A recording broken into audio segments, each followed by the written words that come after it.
Okay, looks like this is going now. Hi, everybody.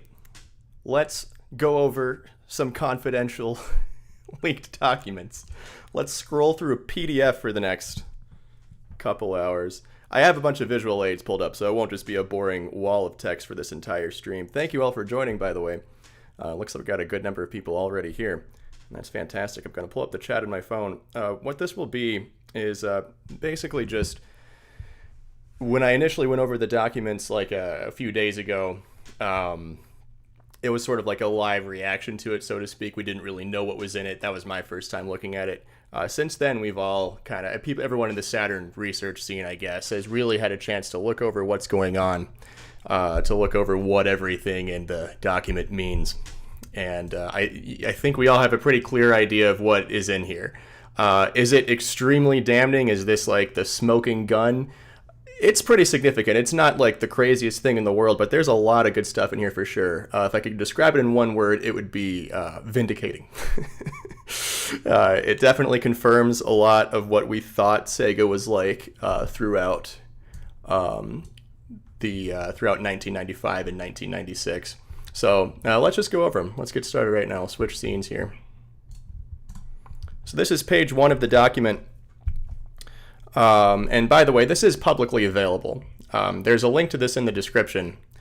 I'm pretty sure, at least. If there isn't, let me know in chat. I do have chat pulled up on my phone. So the first page is a sketched out plan of the of Sega's booth at E3 1996.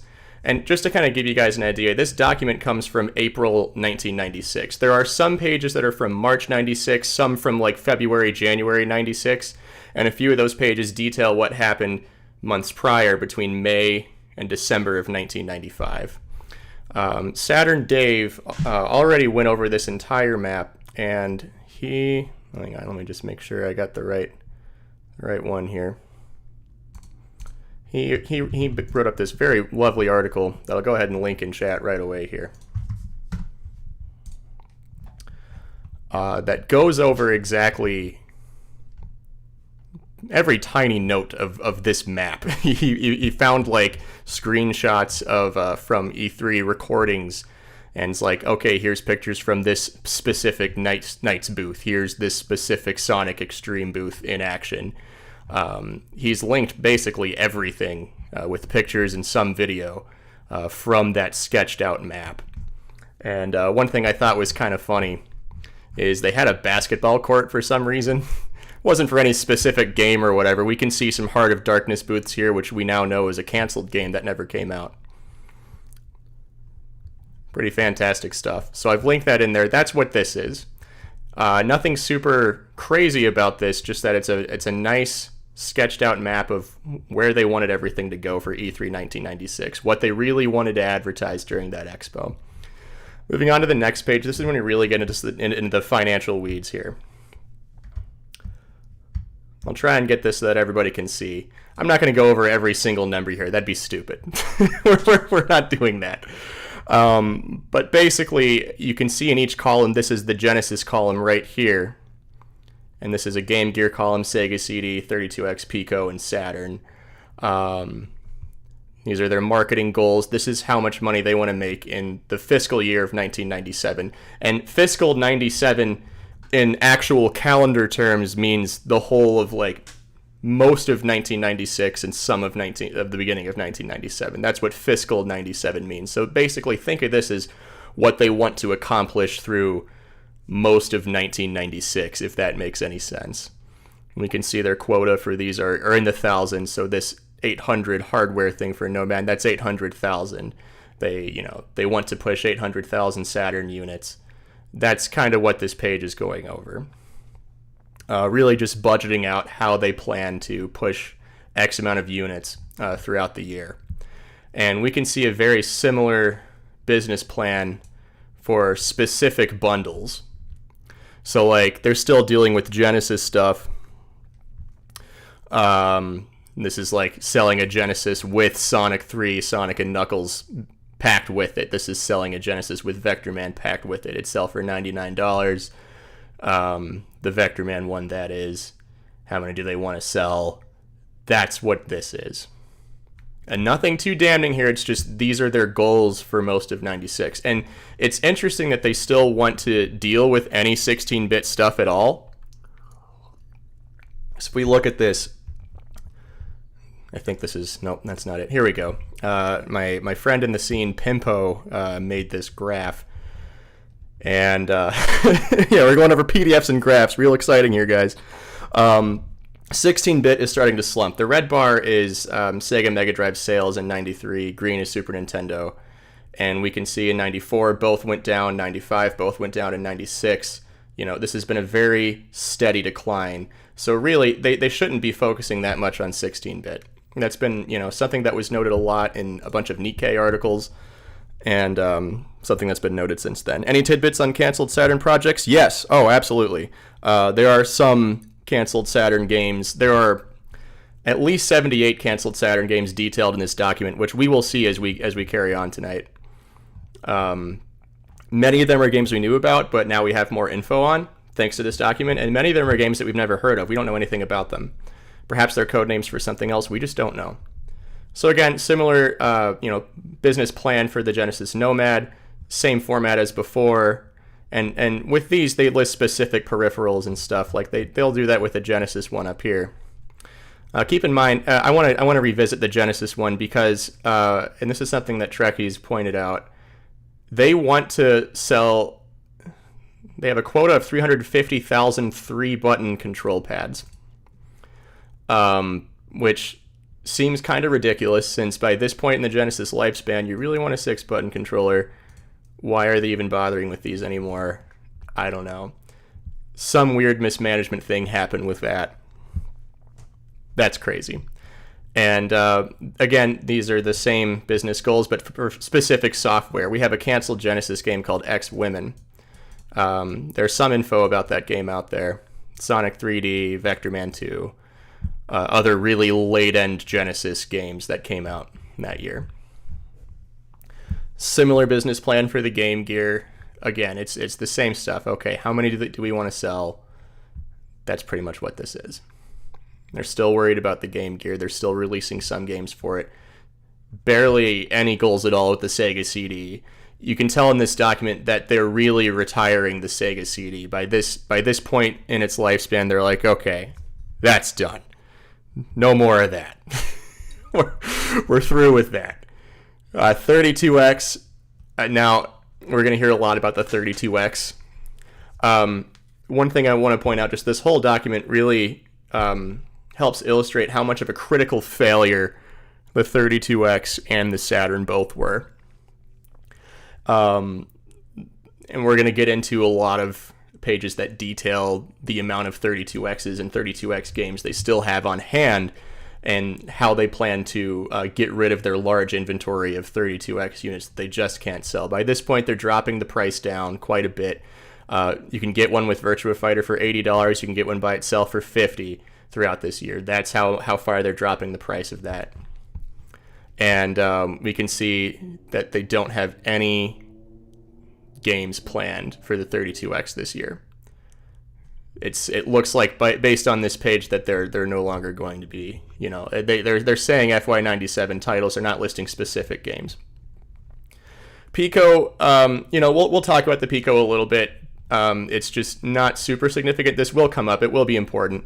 For those who don't know, and I don't know if I have so I have a little page pulled up here just kind of showing what it is. It's just like a little learning device that Sega made for those who don't know. Kids games, you can think of it like that.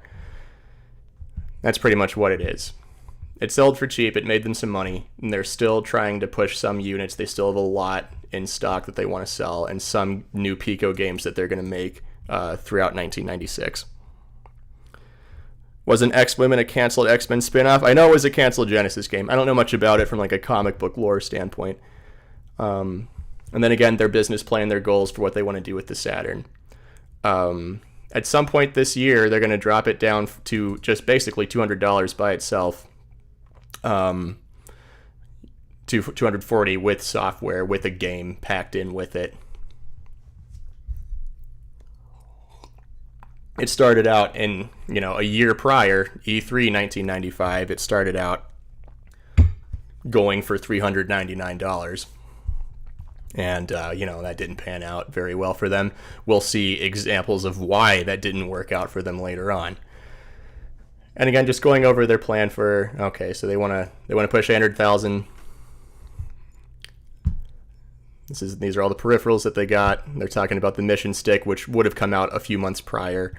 The Stunner arcade racer, again, more peripherals, so that would have came out a few months prior. Trekkie says there's actually a Pokemon game for Pico. That is crazy. Is that a negative 23% margin? Pretty sure it is. Yeah, it's. It's there. It is. That's that. That. Probably not good. It's probably a bad thing. And then we're getting into some of the games that they plan on releasing this year. And a few of these we know a lot about. Iron Rain is known as Iron Storm. That did come out. Baku Baku Animal, which is a puzzle game. Fighting Vipers. I think this is supposed to be virtual on like the mech fighting game. Riglord Saga 2, which did not come out. Sonic, we're not sure which Sonic they're referring to here, but there are a few mentions of Sonic that we'll go over. There's potentially two canceled Sonic games in play in this document. Star Wars, also being referred to as Alien Hive. Again, one that we're pretty sure we know what game it is, but there is potential that this is something else we don't know a whole lot about. Destruction Derby did not come out in the US. That was Europe only. Its US release got canceled. Heart of Darkness will come up quite a bit in this document. Also got canceled. Something I want to point out here. This column is production cost. And we can see that throughout this year, they would like to spend, this is all multiplied to the 1,000. So, when you see this, multiply it by 1,000. And you can see that up here in these little zeros. They wanted to plan. It would appear that they wanted to spend $1.5 million on Heart of Darkness, with the goal to make roughly $2.6 million on sales. And again, this is a business plan. These are not actual sales data. This is just what they hope to achieve. And you can see a lot of these games, they hope to make millions of dollars off of them throughout '96.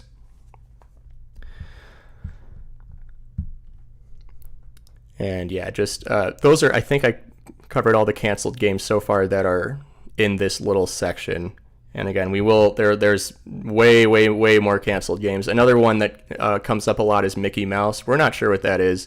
Is that supposed to be referring to the Castle of Illusion port that only came out in Japan, or is it a different project entirely? We're not sure. Terra Fantatica, a horrible misspelling of Terra Fantastica, which only came out in Japan. And anytime we see Umemi 3, Umemi is the name given to Mansion of Hidden Souls in Japan. So Umemi 3 is not a canceled game. That did come out. It's just that North Americans know it as Lunacy, and for all European homies, that's referred to as Toriko. So if you see Umemi 3, that's the game it's talking about. Basically the third game in the Mansion of Hidden Souls series. Do I think one of the canceled Sonic games was the Bug game? No. Because by this document is April of 1996, and by that time Bug had already come out. So they're not referring to the canceled Sonic game that Bug almost became. And then Trekkies just messaged me, wanted to point out Saturn with Software's remaining Model 1 stock that they're trying to get rid of. And that's a good point to bring up here. This is what they have in their warehouse. This is like just a snapshot into various things they still have in their warehouse. Don't multiply these by anything. We're pretty sure these are just exact numbers. So at this specific point in time, on April 3rd, they still have 1,400 copies of Batman Returns for the Sega CD, almost 400 copies of Night Trap, 13,000. I believe this means 32X consoles that come with Star Wars Arcade. And they list the same thing, just with, that they have 7,800 of those and a small amount of other games.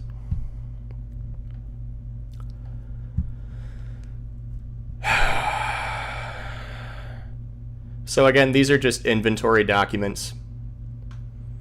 There's nothing crazy with this particular page, unless, someone else knows otherwise. But nothing stuck out about these next few pages to most of us. At least that wasn't brought to my attention at any point. So we'll just kind of breeze through these. And again, these are just little snapshots of, like, I guess sales status, but it's in a weird format.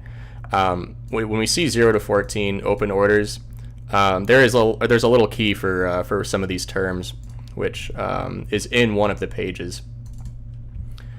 Anytime we see that, that's basically stores that had ordered those games and will be wanting to get them within the next 14 days. That seems to be what that means, and if someone else knows otherwise, please correct me. And Dan just wanted to point out, and Dan Thrax in the chat, saying that these are listed as two separate items because they're in two separate warehouses.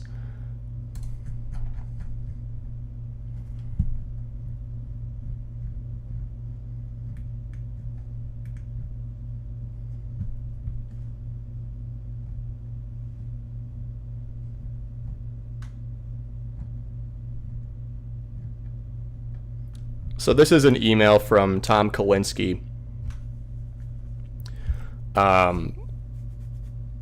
That was sent to a bunch of people. And basically, in this paragraph, this is on page 22 of the document if you guys are like reading along, he's acknowledging that the Saturn is doing well in Japan, even against Sony. He's talking about visiting retail stores in Akihabara, which is a electric district in Tokyo. Essentially, it's where you buy all your video games if you're in Tokyo. He says we are killing Sony in Japan, which that might be an exaggeration, but I mean, again, the Saturn did do well in Japan, especially in its early end of its lifespan. And yeah, the retailers commented they can't compare the true sales rate because Saturn sells out before they can measure accurately. It's not unusual to see 40 to 50 copies of Panzer Dragoon 2 or Virtua Fighter 2 stocked in small stores. And he says, I wish I could get all our staff, salespeople, retailers, analysts, media, etc. to see and understand what's happening in Japan. They would then understand why we'd win here in the US eventually. How do we show that at E3? Tom's expressing frustration here at how well it's doing in Japan and how poorly it's doing in the United States. We're going to see exactly how poorly it is doing in the United States very soon in this document. It's kind of damning.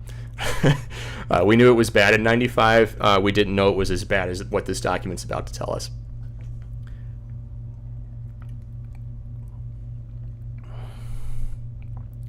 So these are, I'm pretty sure these are, someone please correct me if I'm wrong, but I'm pretty sure these are our Pico games that they're talking about here. And this is the amount that they have on hand, net on hand amount that they have. We're going to see a lot of snapshots of inventory in this format. And again, this is the one where there's like a little key telling us what everything means.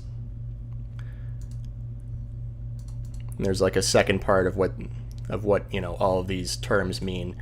And what's important here is net on hand, how many they have, and you know this is how many people are ordering them essentially. And we can see that they have a bunch of stuff here, not a whole lot of stuff here. This is a mix of third-party games according to Trekkies Unite. Some of these are Sega CD, kind of an unorganized set of various games various third-party games on different platforms. This is talking about the IR7000. They have 12 on hand, and that's how many they want to send out, which is nothing. What this is, the IR7000, we won't spend a lot of time here. It's basically like a little PDA. That's what it is. It gets brought up, I think, only here once.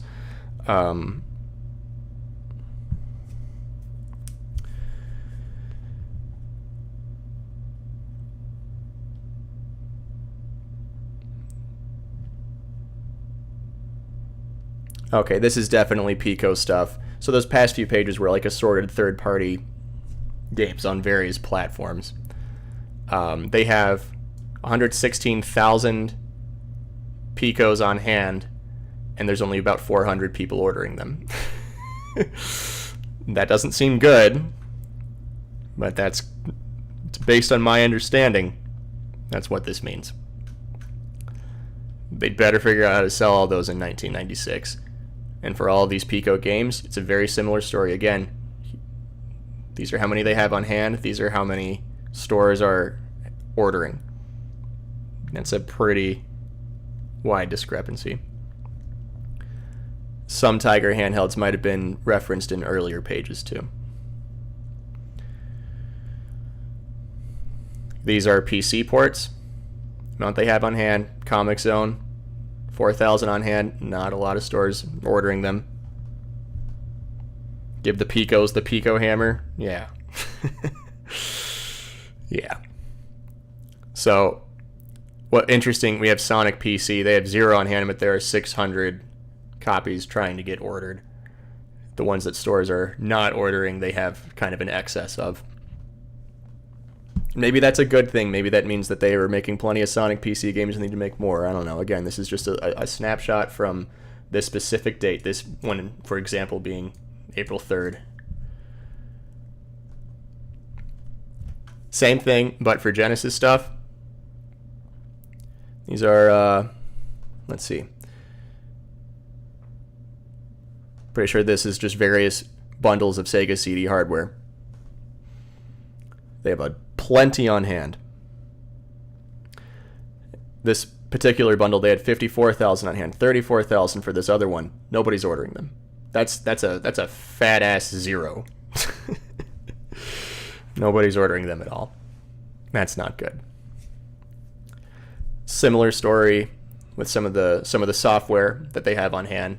Thousands of copies per game, some just in the hundreds. No one's ordering them. And yeah, upper left corner, this is Sega CD, telling us what platform that these little snapshots are on. More Sega CD games. Again, thousands on hand. No one's ordering them. This is again circa April 3rd, 1996.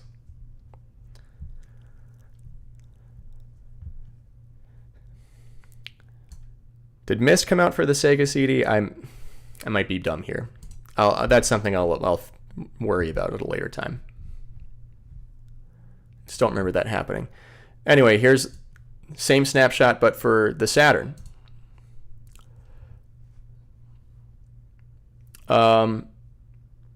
Just various Saturn software packs, amounts they have on hand. Again, not many people ordering them.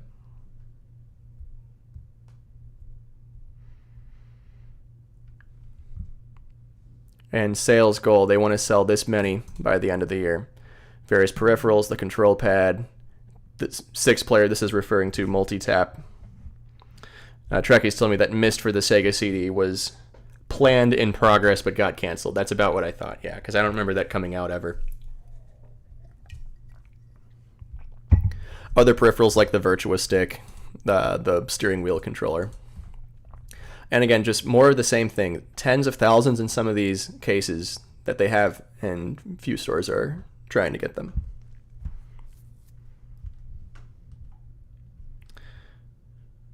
This particular report, Danthrax says this is from March of 96. The date here is April 3rd. But you know, same thing pretty much. Close. They're close. Yeah, so Fiscal 97, this is referencing the whole of like most of 1996.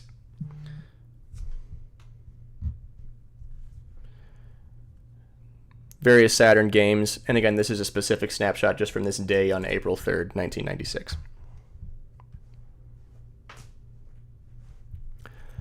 Gen War, not doing so good. Blackfire, they have a lot of copies of Blackfire and no one's buying them.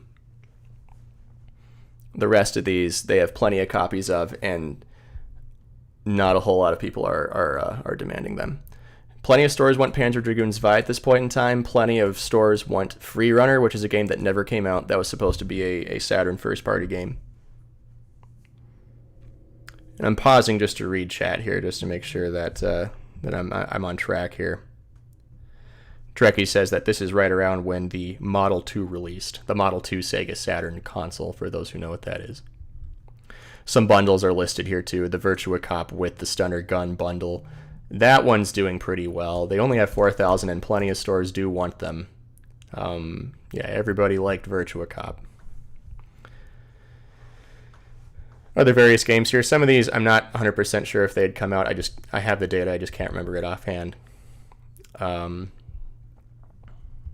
If they had come out by this point in time, I should say. We're going to see a lot of frustrating information about how successful Sega Rally Championship was, or rather how it wasn't very successful in the United States. That a lot of outrageous stuff with that. Again, 13 on hand, only 97 being ordered. Cyber Speedway, 13,000 on hand, only 24 being ordered.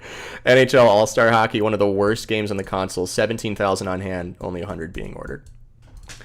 Pebble Beach Golf Links with our boy Craig, actually decent game, legitimately decent game, memes aside, 8,000 on hand, only 32 being ordered. Same thing, this time we're talking about Game Gear stuff. These are various Game Gear bundles. You buy the handheld, you get a game with it. 68,000 on hand for this particular bundle, 72 orders out for the next 14 days. 80,000 for this one, 300 being ordered. And you can see total hardware here being added up. So like total hardware, all of these various Game Gear bundles being added up. 300,000 on hand, 300,000 Game Gear bundles, and only 3,000 of them are being ordered at the moment. They're sitting on hundreds of thousands of Game Gears. I'm trying to remember if they did total up here. Yeah, so total Saturn, this is total Saturn software. Just make sure, yeah.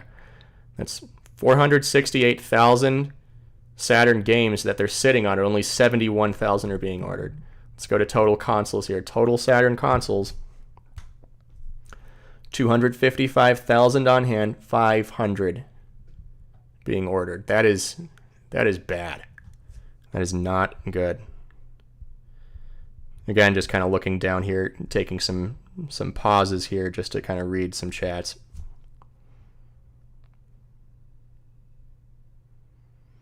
Trekkie says, one thing to note, to think about when Majesco started selling the Game Gear and Genesis. A lot of the games were flooding the market. You can see tons of inventory here with those. Probably means Majesco bought a lot of this stock to sell. Good note about kind of how some known Sega history relates back to this. Yeah, we already looked at Game Gear stuff. Again, Game Gear games, very similar story. So many on hand. Thousands, tens of thousands for some games. So few orders. Total Game Gear games, 137,000 in their warehouse, only 700 being ordered. Someone in the chat says, I hope Sega pulls through this. Again, more Game Gear stuff. Crap ton of games. It's all the same story, guys. Thousands, tens of thousands on hand. Some of them, they don't have that many. At least they're wising up for occasional titles here. So few being ordered. And these are just the rest of the Game Gear games. It had to go to multiple pages. All right, here's a total for software. 940,000. That's getting close to 1 million Game Gear games sitting in the warehouse. 7,000 being ordered.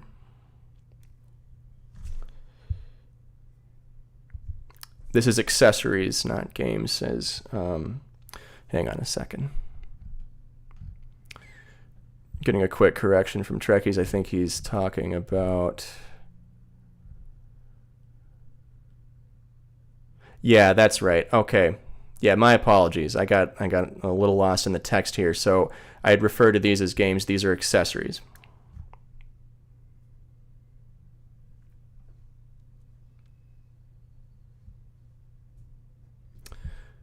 Okay. Trying to figure out. He's telling me something about Sonic Chaos. And yeah, here we go.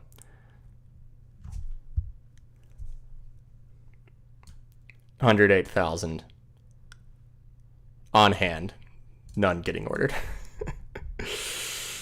Okay, so this is total Game Gear stuff.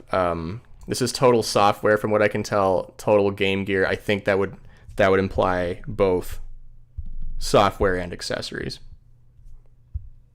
More than 1 million things. 1.3 million plus things, and only 10,000 of them are being ordered. That is terrible.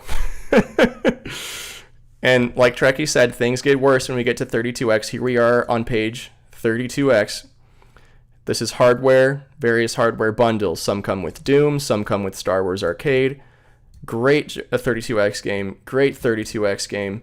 Hundreds of thousands of consoles available. 0 stores are ordering them. They are sitting on 400,000 32X consoles, and no store is ordering them as of April 3rd, 1996.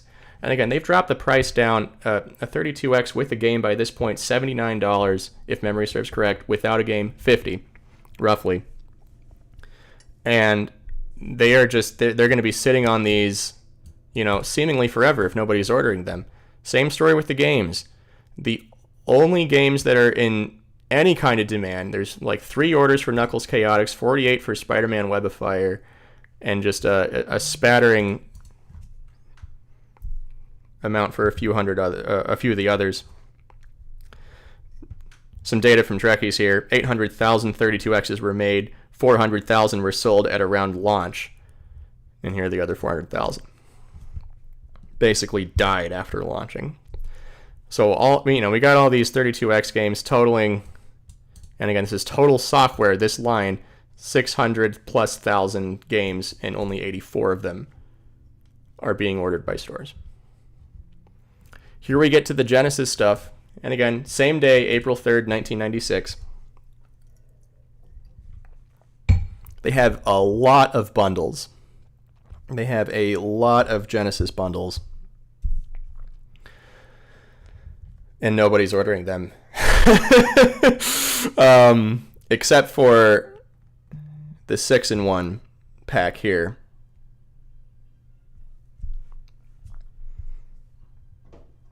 The hardware, Trekkie says, was later repurposed to the Sega Print Magic. I believe he's talking about some of the 32X stuff. So yeah, they have 135,000 Sega Genesis consoles on hand. Only 8,000 are being ordered. These are accessories, AC adapters, extension cords, that kind of thing. Again, same thing. A broken record at this point. Thousands, in some cases tens of thousands in stock.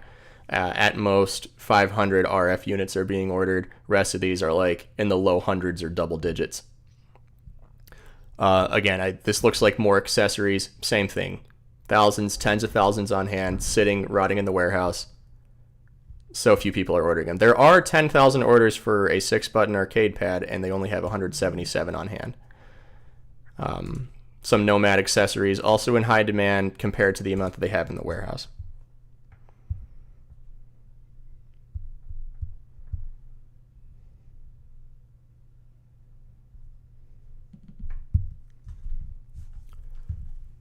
These are some Genesis games.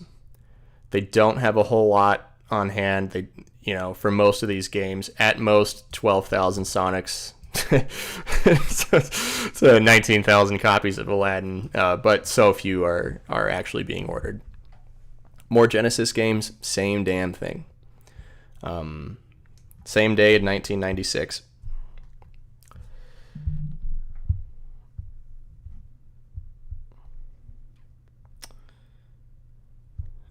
Again, just making sure I'm not missing anything important here. I'm just reading stuff as I go along, reading stuff in chat, reading messages that are being sent to me. I want to find Sonic and Knuckles. I'm not sure if that's on this page. And I don't want to Control F search for it because that'll totally mess up knowing where we are. Here's another page of games. Oh, here's Sonic and Knuckles. 215,000 copies of Sonic and Knuckles. No orders. 0. Total software for Genesis games that they have on hand. 1.4 million copies of various Sega Genesis games in the warehouse, and they are rotting. Only 28,000 of them are being ordered. Spring is a slow sale season. This is certainly not the holiday shopping season, but especially when you look at some of those 32X games and consoles, it's kind of crazy how much that we're just sitting there. And we're going to see there's going to be more pages that have actual words and sentences written by Sega execs like talking about this and the implications of all the stock that they have. And we're going to hear a lot about what they wanted to do with the 32X consoles. So this is that key. I showed you a screenshot of this already. So if you go to this on your own, if you go through this PDF on your own, remember page 40. Page 40 tells you what all those little columns mean, and that extends into page 41. That should help you guys kind of follow along with some of that stuff. So just kind of keep that in mind if you go through this in your own time later.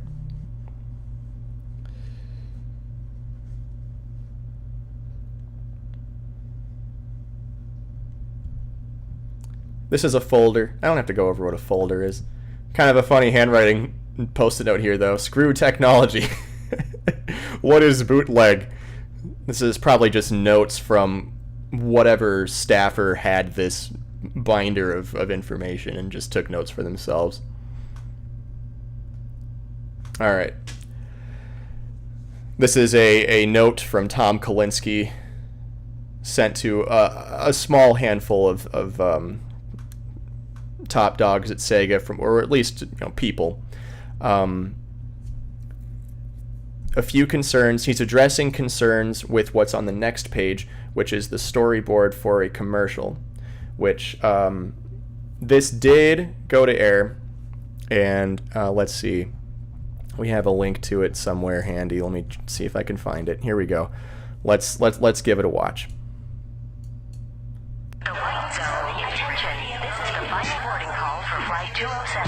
Only Sega Saturn has 3 32-bit processors. Hey guys, that's our flight. We've got to go. 3 processors mean better gameplay. Come on, guys. Everyone's on board. Sony PlayStation only has 1. If you won't fly the plane, then I'll find someone who will. Sega Saturn, now only $199 for unlimited action and the coolest games. Do you hear me? When you've got Sega Saturn, nothing else matters. Sega! So, this is a storyboard for it, an early one. And it looks like they fixed one of the problems that Kalinske had with it, which was $249 price must be added visually and verbally. They put a $199 price in. I guess they must have dropped it by the time this aired.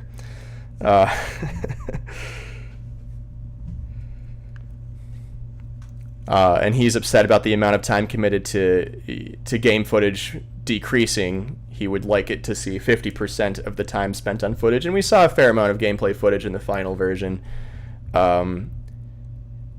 He wanted to get younger pilots. When did we decide on, he says, Hare Krishna cult members who in our audience identifies with them? I think he might be referring to to these dudes. So yeah, so that's that. And then there's this ad, and I don't know if that one aired. Oh, you know what? It looks like it did. So let's give that a watch. I can probably get away with full screening it because I think the way this little thing is set up, I'm not going to cut anything off with how I have the stream view stretched, so to speak. So let's give this one a watch. People, this is not a test. Oh, hang on. I got my YouTube volume turned way down. All right, here goes. People, this is not a test. We are in DEFCON 5. Alpha Sector. Check. Tango Sector. Check. Delta Sector. Only Sega Saturn has 3 32-bit processors. Delta Sector. 3 processors mean better gameplay. Delta Sector, you hear me? Sony PlayStation only has 1. Sega Saturn, now only $199. 3, 2, 1. When you've got Sega Saturn, nothing else matters.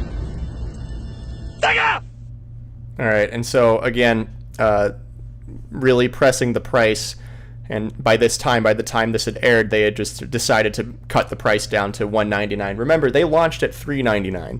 When the Saturn launched a year prior, it was $399. So by this point, they're already cutting that in half. I don't think there's an email from Tom about this specific commercial, but it lines up with the storyboard pretty good. It's nice that these were included in this packet. It's just good to have a little snapshot of like the planning of these ads and kind of how they drew them all out. That's just nice. Someone in the chat asked, sorry, this is some funny stuff you guys are saying. Someone asked, like, why did Tom Kalinske want to micromanage everything? I mean, yeah, it certainly kind of seems like that he had a lot of input for many things going on at Sega. So this is kind of interesting here, and some of this might make business sense. What we have here are the retail margin of various pieces of hardware and their bundles.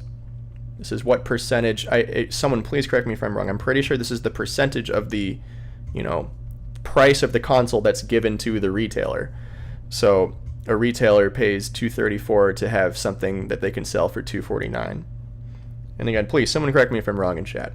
But if that's accurate, that means that a retailer, a store, would be making more money selling someone a Sega Pico than they would selling someone a Sega Saturn. I don't know if that's a problem. It, to the layman, to me, seems like that might be bad. Kind of feel like you should be making more money selling Saturns than the Sega Pico, but that's just me. It's my personal opinion. Yeah, so I don't see anyone in chat correcting me. Dan is affirming what I'm saying here. So yeah, that is what I just said. It seems to be correct. Oh, yeah. Kind of crazy. So that's what this page is telling us. There's some notes here. Nintendo main pack sold at 10% margin. Sega had a 5% retail margin on the $99 pack, 8.5% margin on the $129 pack. And brand plans for each chunk of hardware here on this page. Not much to talk about here. For the Saturn, they want to run ads by December 31st. For the Genesis, they want to carry 80% of new releases, 5 peripherals, same with the Game Gear. That's what's going on here. This is an important one. I'll zoom in a little bit just so that some of these numbers are easier to see. This is probably one of the most important pages on this entire document. This is a exact sales data in the United States between the Saturn, I can't highlight stuff well here, between the Saturn and the PlayStation. If you guys watch my videos, you already know this. The Saturn had a surprise launch in May of 1995. It was originally supposed to come out in September of 1995. But unbeknownst to most people working within Sega's umbrella, including people who were developing launch games, Sega of Japan forced Sega of America to launch the Saturn early. It's presumed nowadays that they took some control away from Sega of America because of how much money they were losing, especially with things like the 32X. Stuff that we'll see more on later. So yeah, this is nuts. First month after the surprise launch, Saturn only sells not even 20,000 units. It goes down to 18,000 in June, 10,000 in July, 10,000 in August. I want to go to my video game release date spreadsheet for Saturn games. There was a drought between May, the early May, right when it launched surprisingly, and late July.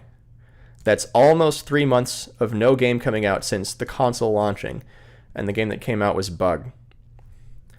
And August only saw 5 games come out.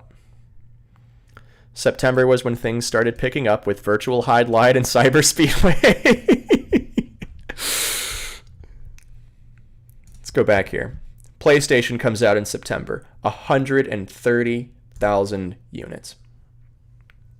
In 1 month, they have already outsold total Saturn sales. In 1 month. And everybody knows about the famous $299 speech. They released that for $299. Saturn was $399 up to this point. In October, Saturn price drops by $50. They're still only selling 14,000 in October. PlayStation sells 70,000. November, holiday shopping season picks up. Black Friday's at the end of this month. PlayStation sells more than 100,000 this month. Saturn, 24,000. December, big cojones of the holiday shopping season, 340,000 whopping units. Saturn picks things up, 119,000 this month. That's way better than their previous months. And the percentage between sales in November and sales in December, Saturn had a higher percentage, increase, a better ratio, I guess. But that does nothing when you add everything up at the end of the year. PlayStation's having cumulative, don't get any crazy ideas, guys, 645,000 consoles total by the end of 1995. Saturn, 237,000 total. There was something that Dan Thrax pointed out, and I have the tab pulled up. I think it was this press release. I got to check through his article, his write-up, just to make sure that I have this right here.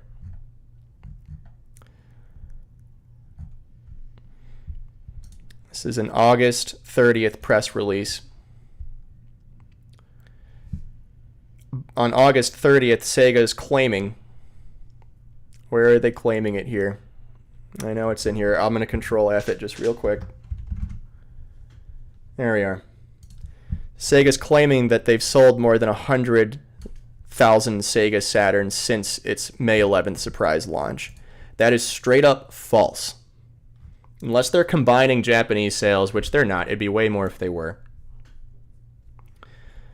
That is a straight up lie.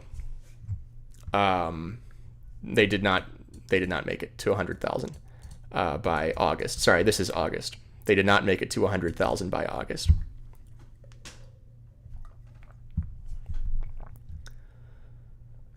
And again, we have just calculated ratios. PlayStation to Saturns. Not looking good for Sega. This next page, also relatively important, is the amount of money that was spent on marketing for each console. Sony having spent more than double the amount Sega spent to market the PlayStation than they did to market the Saturn between September and December of 1995. It is important to note that this could be referring to sell into this press release it could be referring to sell into retailers, not the amount that's being sold through to the consumer. This is sell through to the consumer, and it says it right here, sell through. I still think that whether or not this is sell in or sell through, they don't specify that, and that's misleading.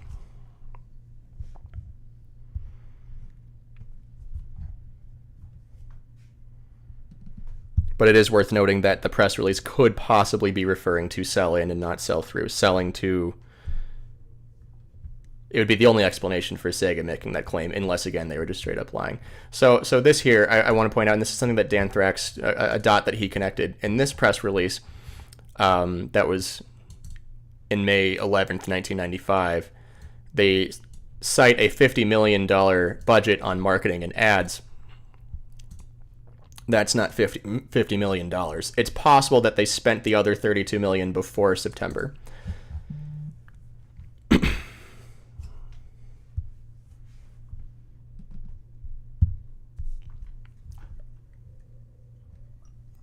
Just a really quick business plan summary here.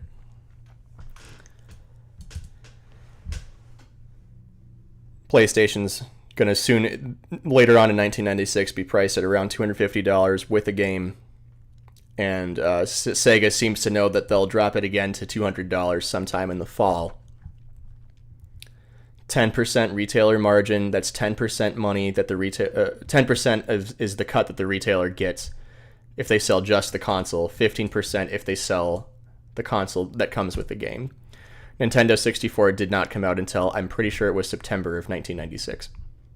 For the United States, at least.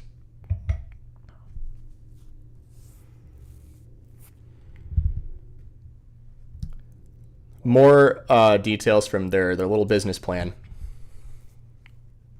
We're on page 51 of 289, by the way. So we're getting there. We're getting through it. Same thing. Same thing being said here that was said in the previous page. This is literally the same thing.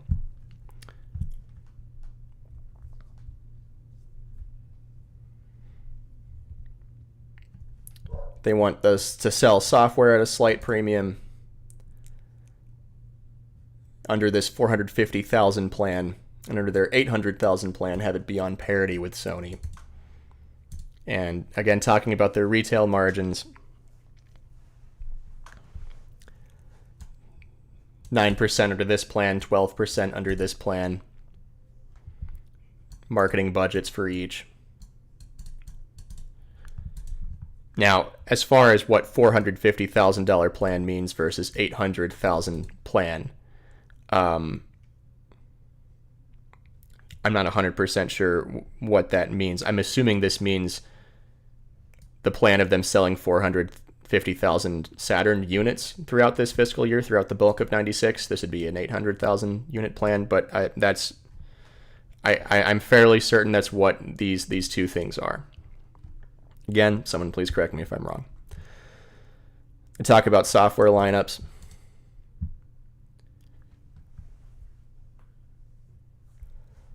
Sega characters. Talking about releasing Knights in August, releasing Sonic in late October, November. We're going to hear a lot about the tumultuous Sonic stuff here. It would seem that there are potentially two different Sonic games being discussed. Both never came out for the Saturn. Knights, of course, referring to Nights into Dreams. And I just want to check here in my little release date spreadsheet, just trying to remind myself when Knights came out. Knights came out in August 23rd of 96. They wanted that out in late summer, fall, so they made that. That's good. They talk about arcade ports, Fighting Vipers in October, all others by late November. Fighting Vipers came out in October 29th, 1996, so they made that goal.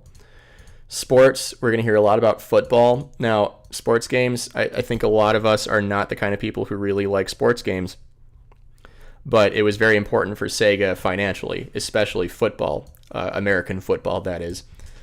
The Genesis in the United States was very successful because of football, and they struggled to get a decent football game on Saturn, even up to this point in April of 1996.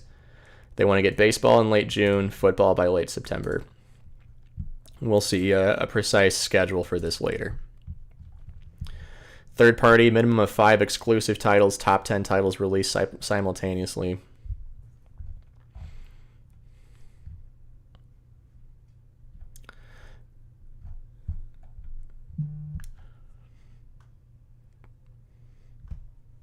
Talking about hardware and peripherals, this is, their strategies for FY1997, which for those just joining, fiscal year 97 means like in an actual calendar, you're looking at the majority of 1996 and into the first few months of 1997. That's what FY1997 refers to. This document is from April 1996.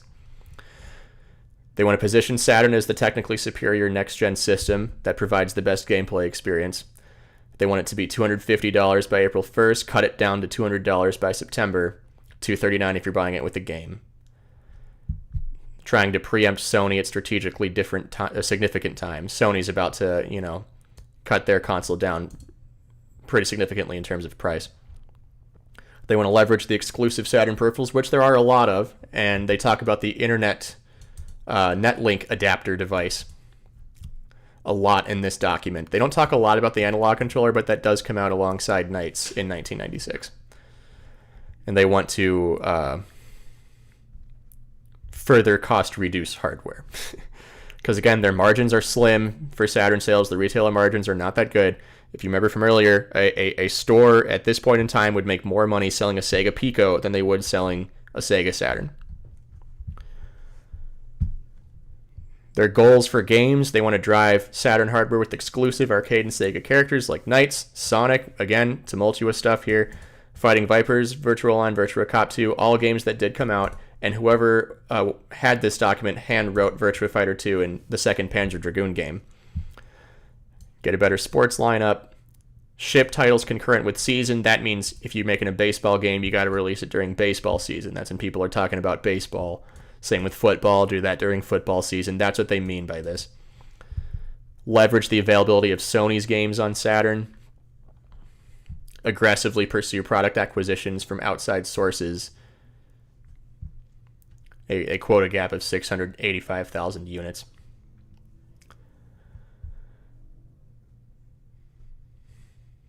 work with third parties. They're really hammering trying to get 5 exclusive third party games.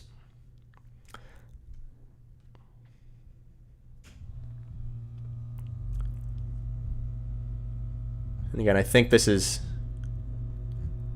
a copy of the previous page. So I'm going to skip this page then. Oh, there's some different lines here. Ensure the best Sony titles come to Saturn with equal quality. Anyone who's looked into Saturn history will know that this didn't happen a lot of the time. For a variety of reasons. Sometimes it did. Sometimes the Saturn version was better than the Sony equivalent for a bunch of games. It varied, but Sega of America seemingly struggled to do this. For marketing, they want to focus the first half of their marketing efforts on what they say closing the perceived technology gap between Saturn and Sony. They want to make people think that the Saturn is not technically inferior to the PlayStation, which was a big problem when the Saturn first came out. Many people thought it was inferior. And the state of many of its early games didn't necessarily help with that. A lot of its early games did look really good on Saturn, Virtua Fighter 2, Sega Rally, but again, we're going to see issues with those games later on, at least in terms of issues with those games in the US. And they talk about communicating the reduced price, focus the second half of efforts on the $199 price. They're trying to get Nights out before kids go back to school, fighting games in October. They want Sonic out in November. Sports stuff. Increasing the number of retail interactives, which I think that's like kiosks, demos, and stores and stuff. You go to Walmart, you hurt your neck playing a demo game at a PlayStation kiosk, that kind of thing. And they want to work with Sega GameWorks. That was the no longer around. Sega GameWorks is the chain of arcades that we used to have in the United States from Sega.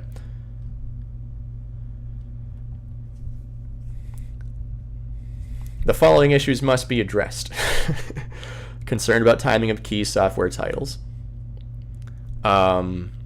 These are current scheduled release dates. They're trying to get them out earlier. They're trying to get World Series Baseball out earlier. Virtual On set for December, Virtua Cop 2 set for December. They wanted both of those to come out earlier. They did meet this goal. They got Virtua Cop 2 out in the later end of November. They did not get Sonic.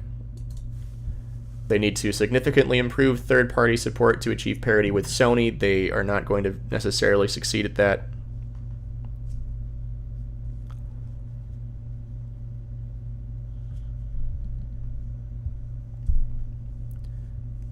Timely information on key software and peripherals.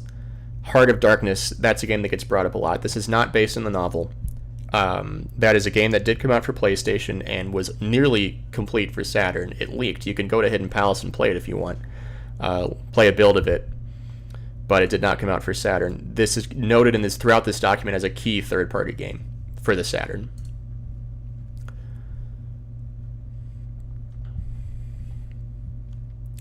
So again, this is fiscal year, so we're looking at, this is 1996 on a calendar if you're looking at a calendar. Marketing initiatives for Nights, fighting game Sonic.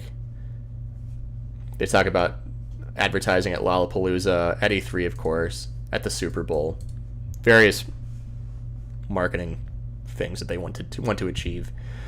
So we're all clear here. April, May, June, July, August, September, October, November, December, January. 1996, January 1997.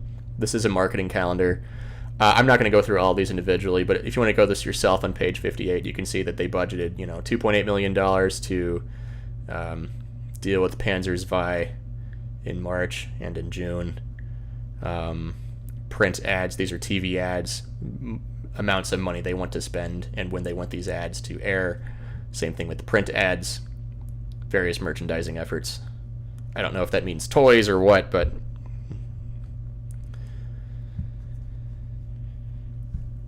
same thing here. And these aren't games, of course. These are various promotions. They had a lot of promotions with Cherry Coke. In this particular calendar, they want to do that through May and September of 1996. Talking about marketing stuff during the actual All-Star game. They want to market World Series Baseball during the All-Star game in July of that year. They're doing stuff with Fox TV, with doing stuff with Taco Bell, get a Macy's Day balloon up. I gotta look up if they actually got a Macy's Day balloon. I didn't get a chance to look into that. I wanted to look that up earlier. So this is going over their strategy for the Genesis. And again, keep in mind, I just want to bring this up again, 16-bit is on its way out. These are sales per console per year. Red is Genesis, green is Super Nintendo. By 1996, they really started slumping hard. So they want to maintain a broad distribution and encourage retailer support. And they've cut the price of the Genesis significantly by this point, as you can see here.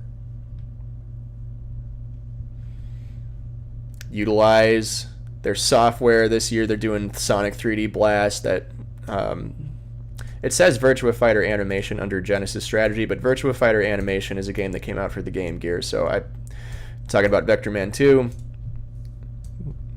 and various other marketing strategies, talking about print, TV, that kind of thing.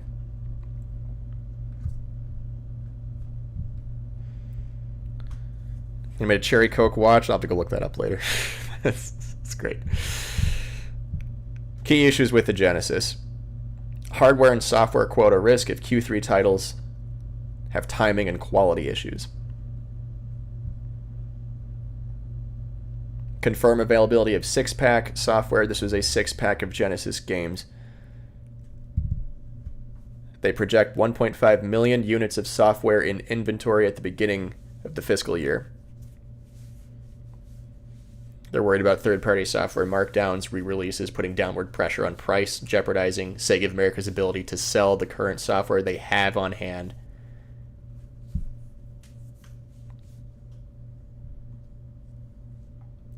Danthrax points out that by Virtua Fighter Animation, they might mean Virtua Fighter 2's Genesis port. I would agree with that. That's probably what they're talking about. That would make sense. And again, same thing as before. This is just the marketing calendar they have for what games they want to advertise and how they want to do it on what months, how much it will cost for Genesis games. Same thing here. I'm not going to go over the each individual thing, but that's on page 63 if you want to take a peek. And this is, I think this means hardware pack-in schedule. Yeah, okay. So you want to buy Genesis that comes with World Series Baseball 95, or you want to buy one with Vector Man. That one comes out in August. Timelines for those. Going over some of the issues with Sega Sports. Sega Sports' share of the sports category is declining. For the Genesis in 94, it's saying that Sega Sports was like 27% of, I'm guessing that whatever it is, it's gone down. All right? It's gone down. And on 32-bit platforms, more sports games on the PlayStation than there are on Sega platforms, and way more than there are on Saturn.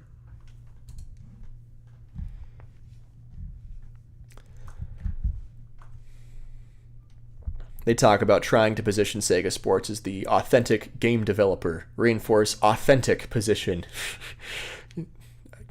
Quarterback Attack sure was authentic, huh? Create multiple hands-on sampling opportunities. They're talking about alliances with like the All-Star Games, doing stuff at sports venues, during sports games. A lot of stuff with Coca-Cola, of course. Professional athlete alliances, which they've been big on for a while. Joe Montana and whatnot.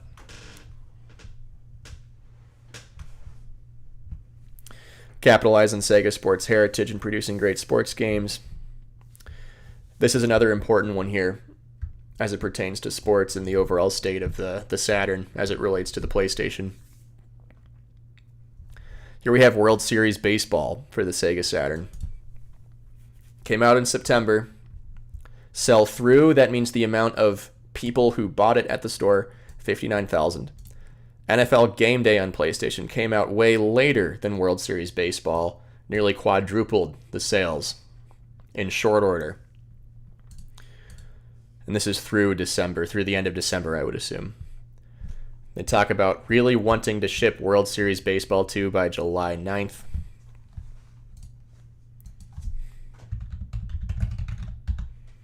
Just want to see if they did real quick. They did not. August 24th was when World Series Baseball 2 came out. Create contingencies for NFL football. They consider acquiring Accolade, just the entire company. Sega wanted to acquire them to make sports games for the Saturn, particularly a football game, finally getting a decent football game on the console.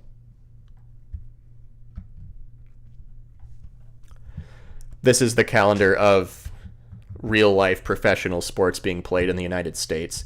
April, May, June, July, etc. Baseball. The black bar is peak season. Football, hockey, basketball. They want to get like a baseball game out in this window. They want to get a football game out in this window, so on and so forth. Critical issues. Again, talking about sports games. No centralized sports development group. They're not able to get releases of games out, in a timely fashion. They're not able to get games out during a sports season. Uncompetitive product quality. So here they are straight up admitting that NHL hockey, NHL All-Star hockey, kind of sucks. And I guess they're saying the same thing about NBA action. And they have a very strong competitive market. In-house staffing to develop and market sports titles. Sony has 80, EA has 100, Sega Sports has 11 people to do that. They talk about other third parties that they're eyeing for sports games, including Crystal Dynamics and Accolade again, which they considered buying. Virgin would do a lot too. Virgin Interactive, that is.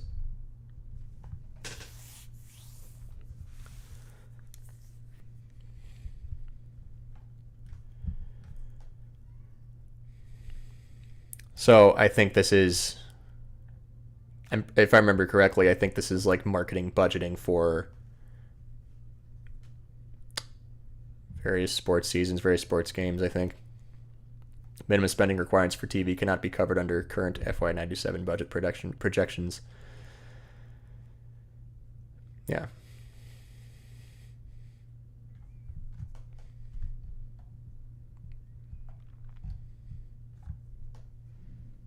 And again, a marketing calendar for their sports stuff. Talking about the Pico, I'll go through some of this. I'm not going to, go through this in great detail, but it does matter. They want to reduce the price again. Software going from reduce to $39 and $49.99. They want to continue Christmas sales momentum with the Pico. They want to focus on the Muppets and Sonic on Pico. Key issues with the Pico. Marketing dollars are 40% less than the previous fiscal year. And I don't know if this is overall marketing dollars or if this is just for the Pico. We seem to believe that this might be overall marketing dollars, being down 40% from the previous fiscal year.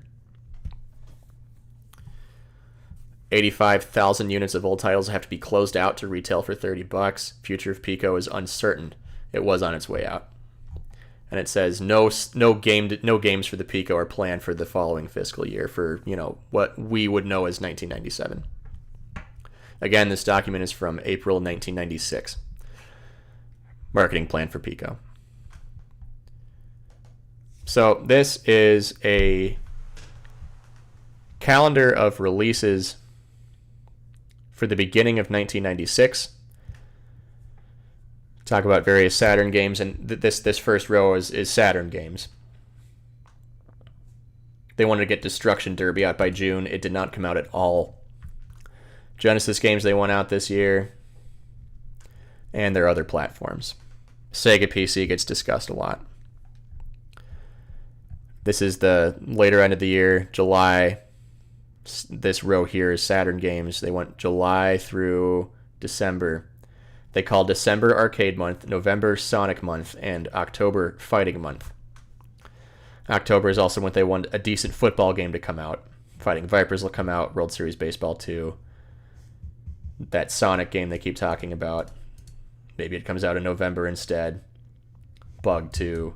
Rig Lord Saga 2, which didn't come out at all. Daytona Remix, which we are pretty sure, this comes up a lot, Daytona Remix. That was a moniker they used in Virtua Fighter Remix, which was an upgraded version of the first Virtua Fighter. Daytona Remix is probably just Championship Circuit Edition. That game came out. Roach Racing comes up at all? We don't know what this is. It didn't come out. I don't know if it's cockroaches racing each other or what, but they talk about it a lot, and it never came out, and we know barely anything about it.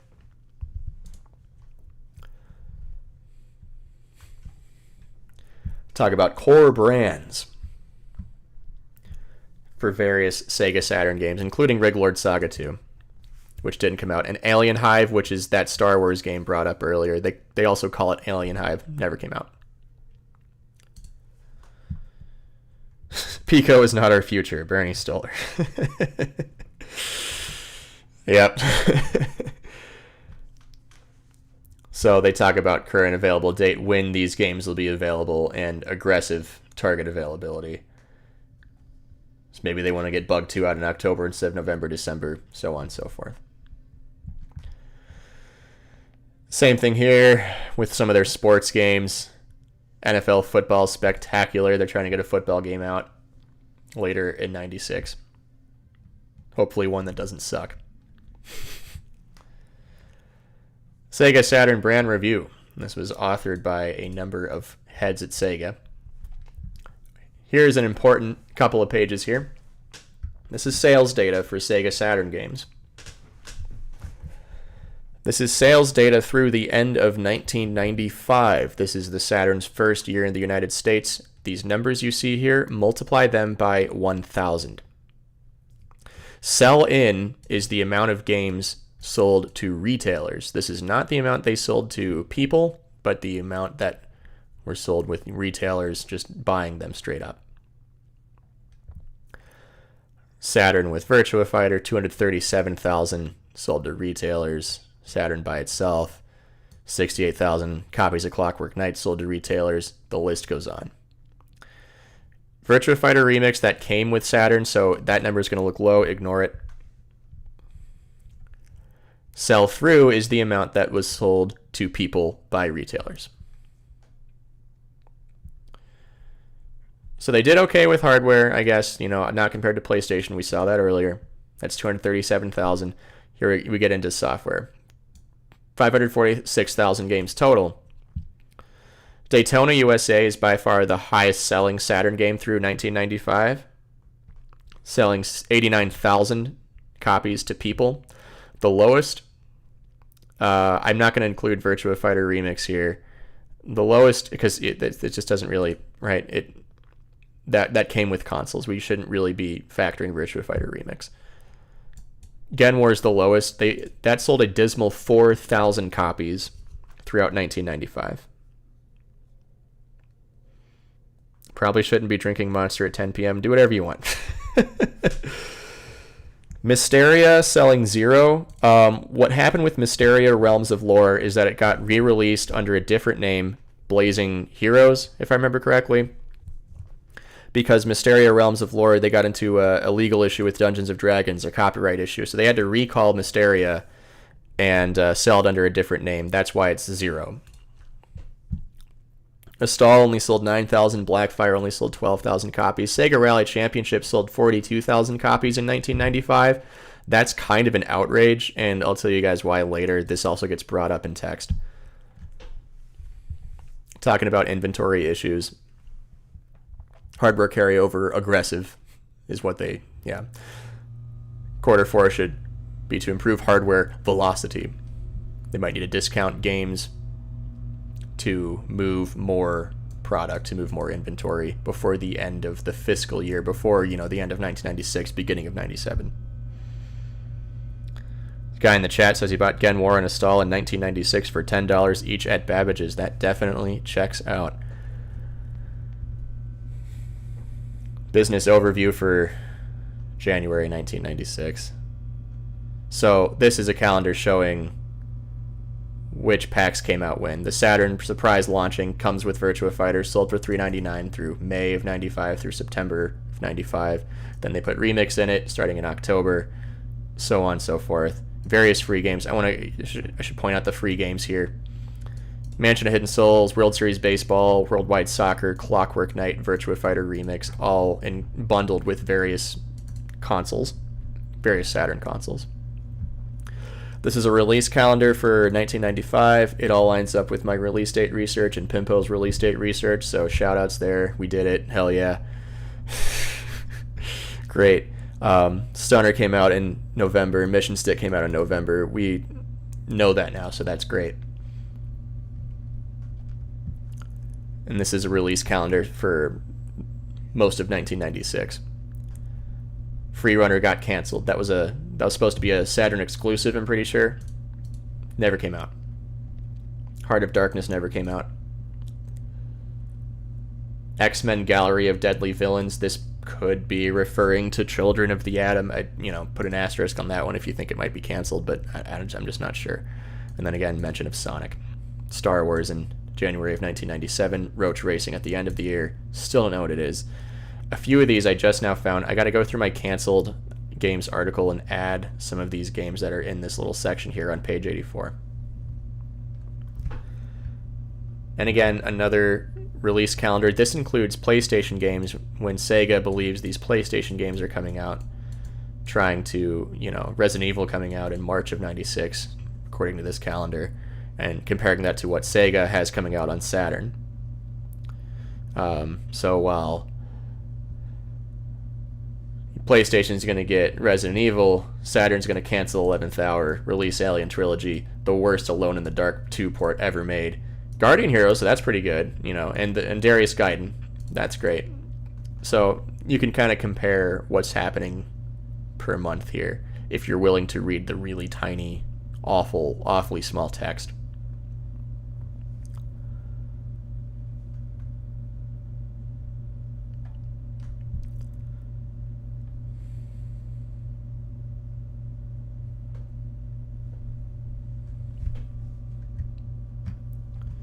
So we are on page 86.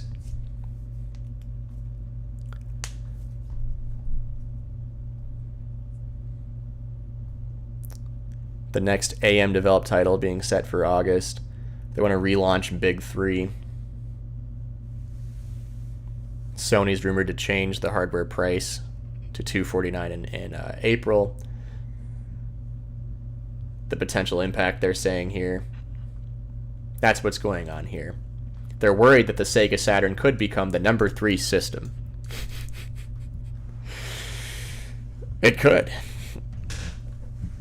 PlayStation continues to outsell Sega Saturn by this point in 96. Their solution is to push Big 3 titles to reinforce the hardware price, work with Sega of Japan to agree to maintain pricing parity with PlayStation, and they want to be competitive with the Nintendo 64 when it comes out.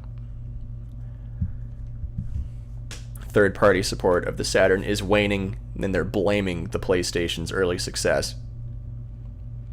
And they're worried Crystal Dynamics and EA might straight up drop Saturn support. They want to prioritize top 5 third parties, which in their mind is EA, Acclaim, Konami, Virgin, Crystal Dynamics, and Interplay. No mention of Capcom here, which someone pointed out to me a few days ago. Staffing headcount down by 3 managers in the last 3 months. Sega gradually lost people as a worldwide company in this period of time, and this is just another symptom of that.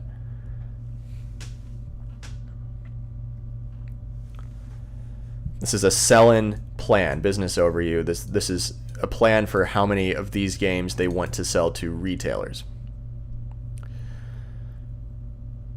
Total sports library quota increased by 27%. Aggressive expectations for Rally and Daytona based on software-hardware ratios.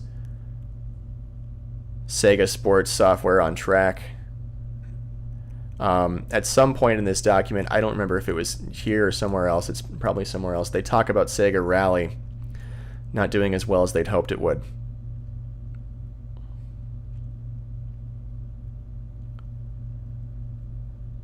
This is the sell-through business plan here.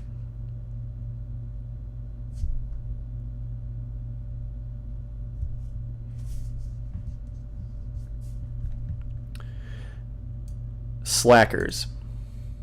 NHL All-Star Hockey, which is good because it's bad. That should be a slacking. And they also note Sega Rally Championship as a slacking game. This is an outrage. Sega Rally Championship's one of the best looking Saturn games ever. For sure one of the best in 1995. Some argued it was the best looking home console racing game when it came out. Sega of Japan, when they were porting it to the Saturn, released an unfinished version of Rally to North America as a means of getting it out before the holiday season. They released it by November 18th, 1995. A little preview of the Rally video I'm making. So they have this 98% complete version of Sega Rally that, instead of finishing the game and releasing it later, they push it out early in the US so that way it could make holiday sales. But it only sold 47,000 copies and is considered a slacking game that didn't sell as well as they hoped it would. I don't know if it was because the marketing wasn't there for it. But they did all this work to rush out Rally, basically incomplete in the United States, and that didn't work. That's an absolute outrage that it wasn't as successful as they hoped it would be. Inventory issues with Game Gear 32X. There are other platforms that they're balancing.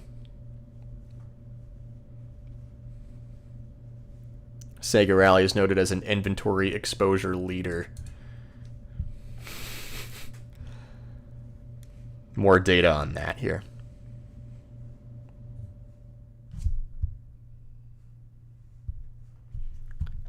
Worth noting, someone pointed out in chat, Sega Rally did do well in Europe and Japan. It should have done well in the US if they wanted to release an incomplete version of the game.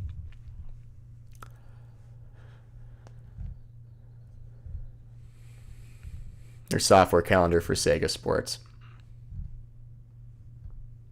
Not much to say here. A lot of sports games they're trying to put on Saturn in April of 96 and in May and June. They're really focusing on those months. Another list of sports titles that they're trying to get on Saturn. They include things like Daytona and Sega Rally and Manx.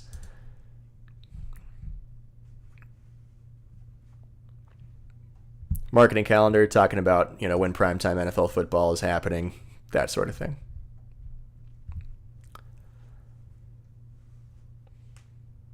Primetime performance a disappointment versus NFL 95. Madden outselling primetime 4-1. One of the key Sega Sports issues.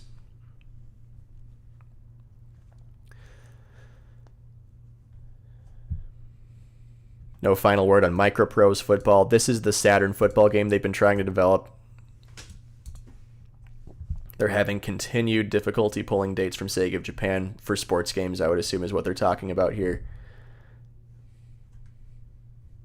And to remedy that, they recommend pursuing acquisitions of outside sports titles.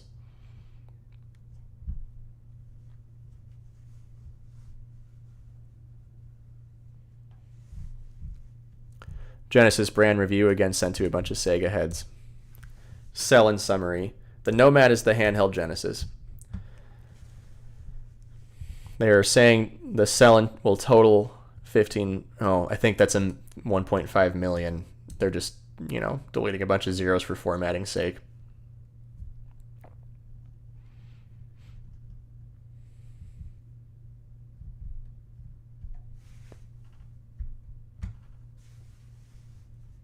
Sell-through. This is, again, games and such being sold to people, not...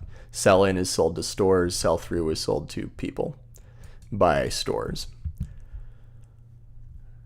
They're saying Genesis gained 4% of its hardware unit market share, climbing to 49.5%. Oh, whoopee.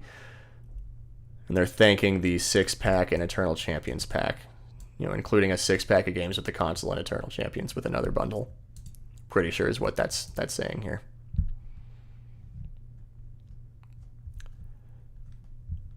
Here's an interesting little snapshot here. We're on page 100 now.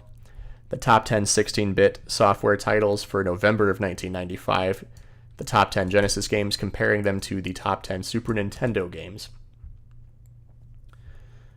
And there are, the Genesis did compete well with the Super Nintendo.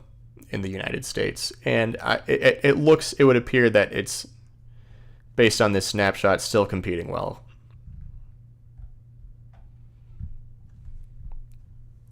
Inventory issues with the Genesis, a lot of games. They're sitting on a lot of games. They need to make them cheaper. A lot of the current hardware inventory is refurbished. They want to sell it as early as possible.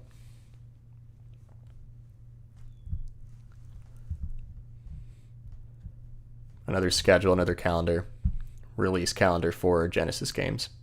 Sonic 3D Blast, Virtua Fighter, the Virtua Fighter 2 port, Vectorman 2, X-Women, which got canceled.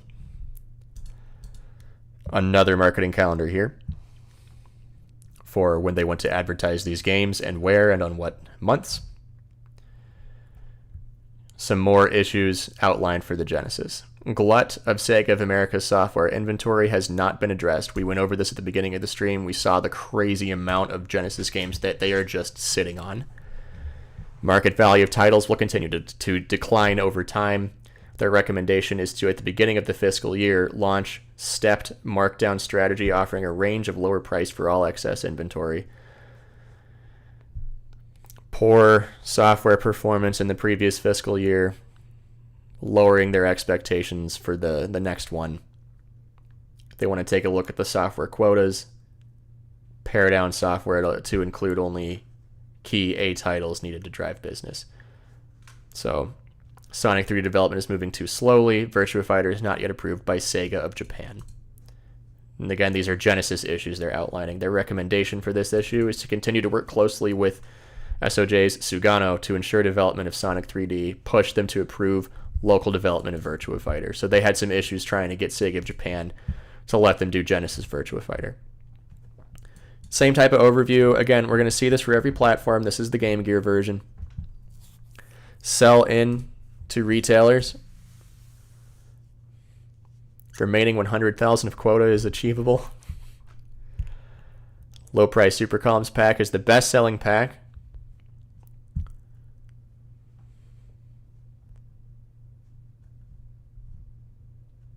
And sell through overview, people buying it. Hardware unit and dollar shares down significantly from last year. Game Boy dominated the market, 76% unit share. Game Boy's low price pack, $36 retail, 1 November with 52%. Super Columns continue to be the top selling Game Gear. Everybody loves Super Columns. Big ups to Super Columns. And they talk about the Virtual Boy, its share being 6%. That's kind of Nintendo's 32X, I guess. Maybe that's a bad analogy. I don't know. Dollar share is 14%. All right, so they're taking a dump on Virtual Boy here. Which, you gotta, if you're doing as poorly as you are, gotta celebrate something. And again, comparison of Game Gear, top 10 games in November of 1995, and how well they did against Game Boy. Unlike Super Nintendo versus Genesis, Game Gear is not competing well against the Game Boy.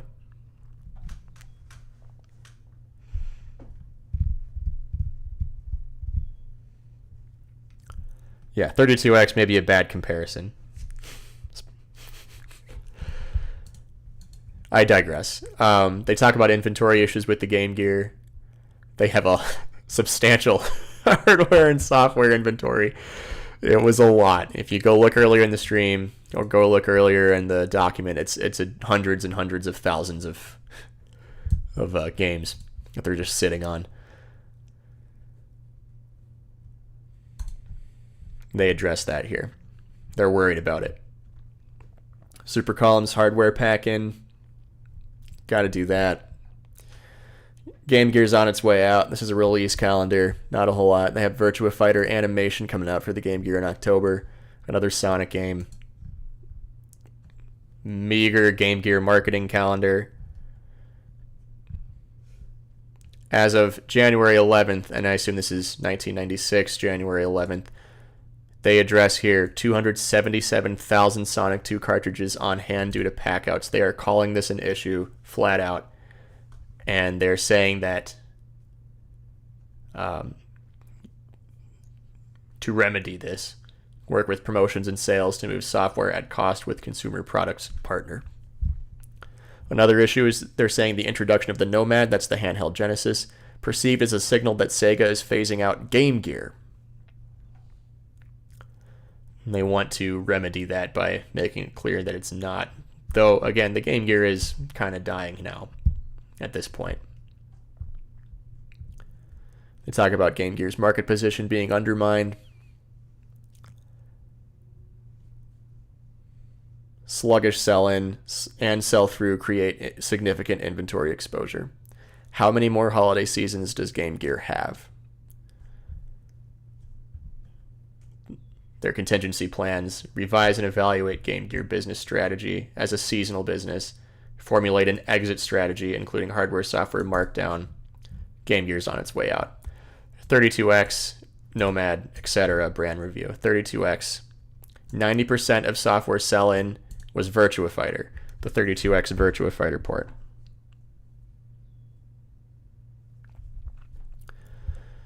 They're saying the $79 price did not inspire a lot of retailers to purchase 32Xs to sell.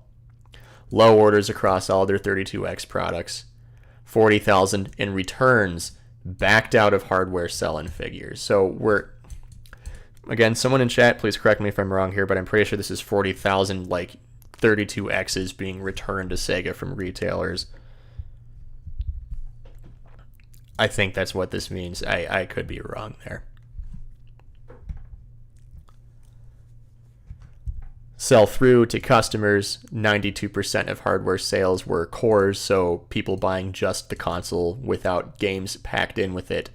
20% of real people buying games were buying Virtua Fighter. 20% of the software sales were Virtua Fighter, I should say. True and Walmart are the bulk of 32X sales. $79 price, the discount, I guess, did not impact the holiday sales.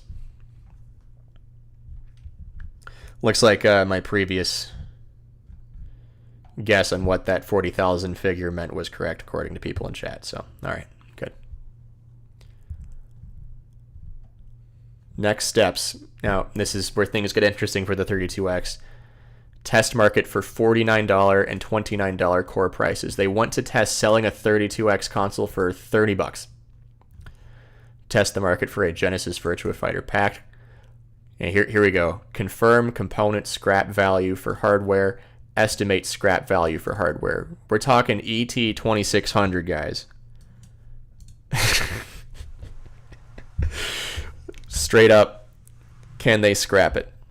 And Trekkies pointed out that they did wind up using 32Xs to produce a printer peripheral. I'm not sure if they scrapped this, the 400,000 units they were sitting on to make printers per se, but it's based on 32X hardware according to what Trekkies was telling me. Sega Nomad stuff. True sell-through results not unexpected for Nomad. Proportionally similar to 32X and CD launches.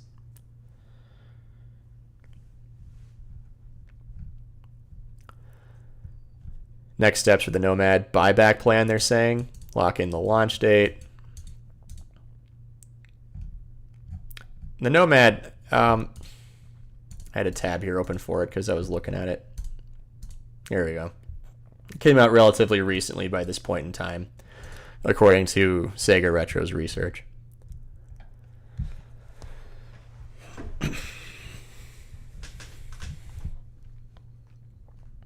Peripherals sell in line with hardware. Orders on Saturn peripherals slowed with hardware. And that's orders from stores. Sell through to, real people, to customers, down across Genesis and Game Gear. Saturn third party, double the price of first party products. This sentence confuses me. Third party products, like we're talking Mad Catz type stuff, I'm pretty sure is what they mean here. They're saying that they're double the price of first party products. I think that must be worded wrong. That doesn't make sense.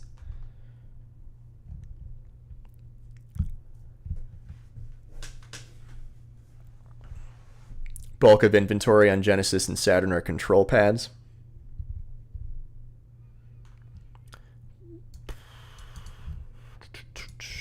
Finalize analysis, Treckman, lower peripheral pricing. Okay. Pico, again, we'll kind of glaze over it. But, you know, we saw how many Pico devices and games they were sitting on earlier. Selling well at Toys R Us, apparently. They're going to do markdowns on slow-selling games like Echo Jr., etc. Few games being planned for the Pico. Apparently there's some kind of Spider-Man game for it they're working on. That's neat.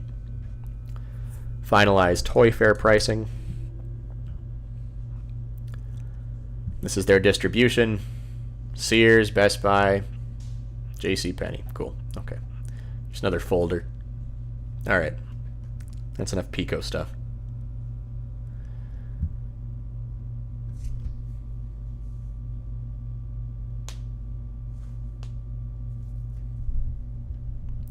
These are goals they have for Saturn.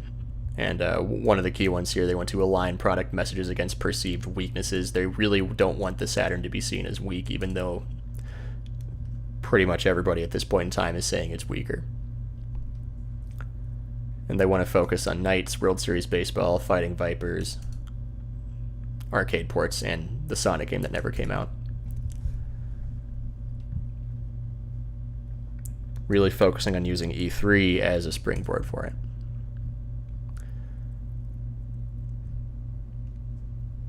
Here is another marketing calendar. Various events, Lollapalooza, Coke fans. Very 90s. Yeah. Various events they want to focus on for marketing. Here are some issues that they address. Sega communications from different regions are not coordinated, resulting in a lot of mixed messages. SOA does not have access to Sega of Japan and Sega AM2, AM3 producers, which limits media coverage of the Japanese-produced Sega games. They're addressing the communication problems that they have with Sega of Japan. Their recommendation is to incorporate Japanese producers into the US PR efforts. Another problem is they need communication support for just various branches of the American Sega company. Alright, I'm gonna get a glass of water. I'll be right back.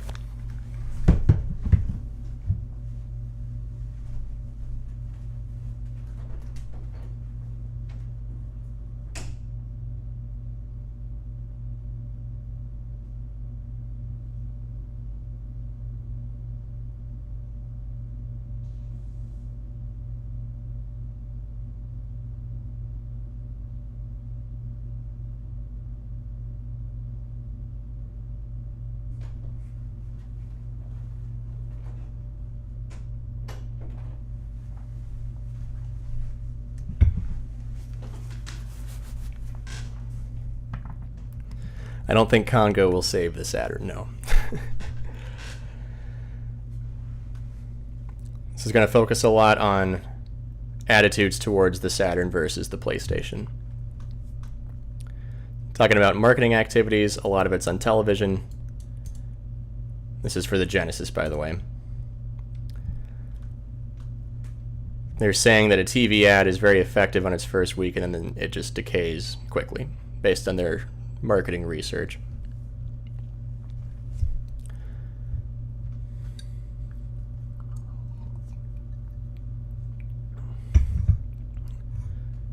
In whoever this is opinion, half of Saturn's volume during its second year should be caused by television. Should have made Pebble Beach too, you're right about that. They kind of did, Valora Valley Golf. No Craig though. A significant amount of volume is attributable to marketing activities. TV advertising decays quickly. Yep. Consumer imagery. So what this is, to my understanding, Elric and Lavich, they're like marketing researchers. I think they basically polled a bunch of people about what they think of the Saturn, what they think of the PlayStation, And you can see that PlayStation wins at just about every category in perception. Yeah, they're winning every category for basically what they think is the better gaming console. If they think it's fun to play, if it has the best new games, etc. How did Sony do it?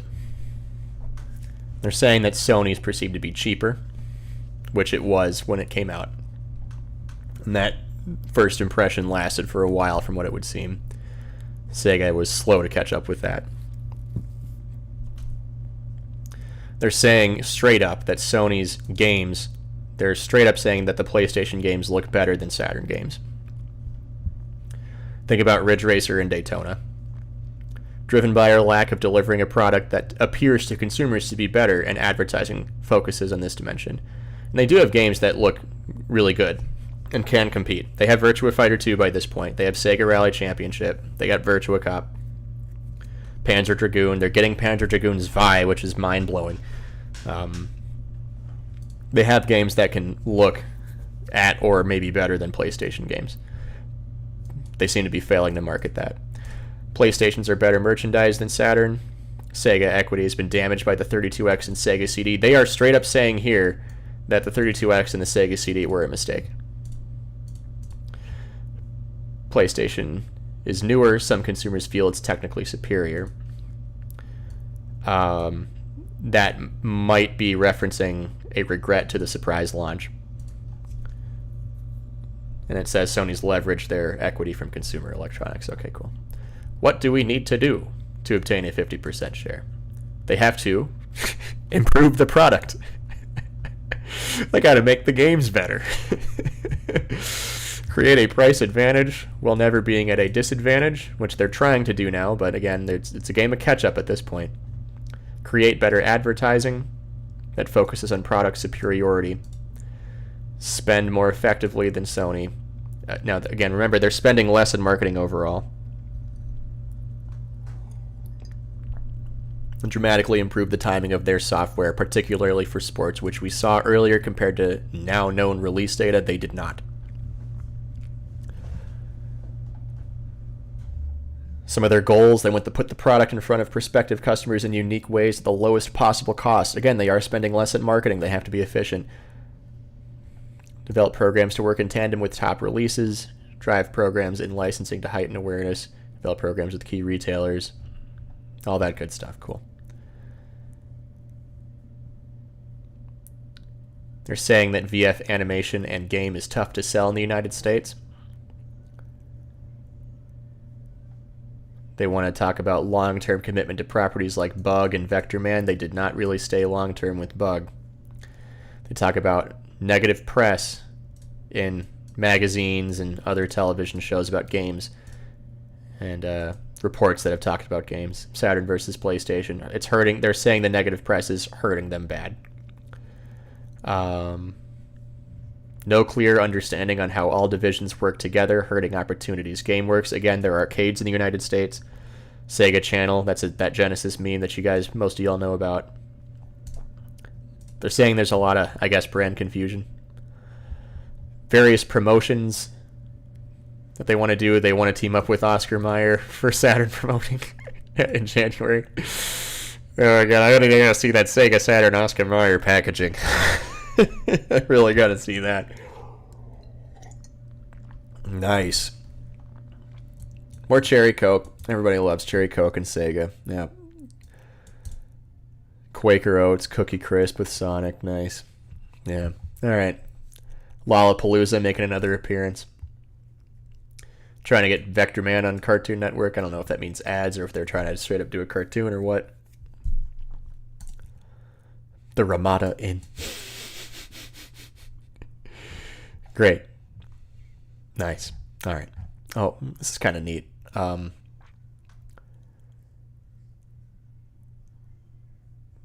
Okay. A marketing memorandum. This is from Tom Abrahamson. He says, Makota Kaneshiro asked me to forward you the following SOA promotions.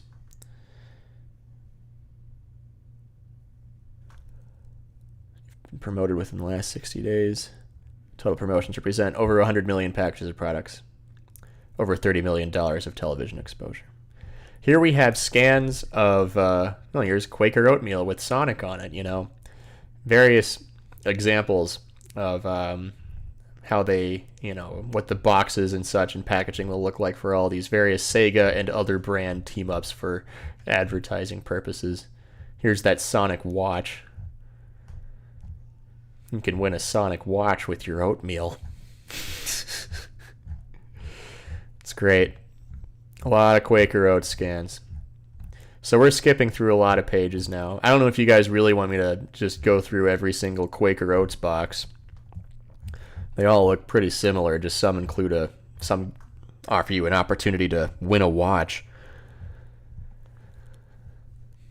Here's a Lunchable tie-in with some Genesis, some Vector Man literature on it. That. Okay, so I was thinking like Oscar Mayer, like bologna or wieners and stuff being having Sega advertising on those. So they're just talking about Lunchables. That makes more sense. That's hitting that demo a little better. That I can understand that. I was thinking like sandwich meat with bug on it, But no, it's Lunchables. That makes a little more sense. We are more than halfway through the PDF now, mainly courtesy of a giant amount of these pages here being scans of boxes that we don't have to go over because the scan quality on these are not that great. By the way, the person that uploaded these, they go by Golden Dreamcast online. Bought these documents on eBay in 2021 for around $400, and decided to scan them. Was originally going to go through Forest of Illusion. He scanned them and sent it to them. They were going to release it, and then Forest of Illusion stopped operating, and so Golden Dreamcast just said, F it, I'm uploading it myself. I wonder if the scans of these boxes are already bad, or if it's the scanner that Golden Dreamcast is using, putting these in messing with the colors. A lot of dark colors here that just aren't coming through very good. Here's some Minute Maid stuff. Some Raisin Bran. Game Gear tie-in with Raisin Bran.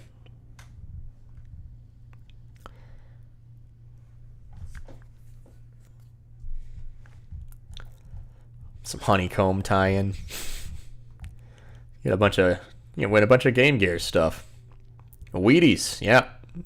Got to do those sports games on the Wheaties boxes. This is nightmare fuel right here. Let's get a good look at this guy. Oh yeah. Yeah.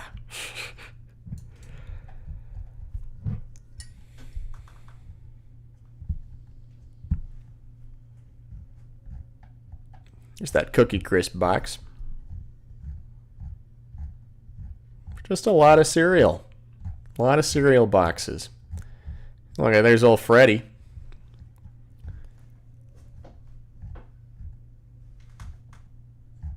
All right, and I'm pretty sure this marks the end of the scans of boxes.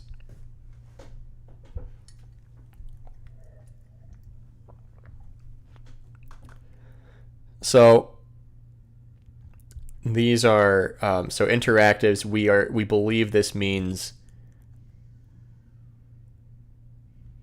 the amount of Saturn demo kiosks, that type of thing, that are in 150 of those in Best Buy stores, 350 of those at Circuit Cities. None of them in Kmart's, none of them in KB. Because again, remember KB's relationship with Sega kind of stopped when they did the surprise launch. But Sony's got plenty of demos in KB, right? PlayStation's got a significantly greater share of demos and kiosks in these stores than the Saturn.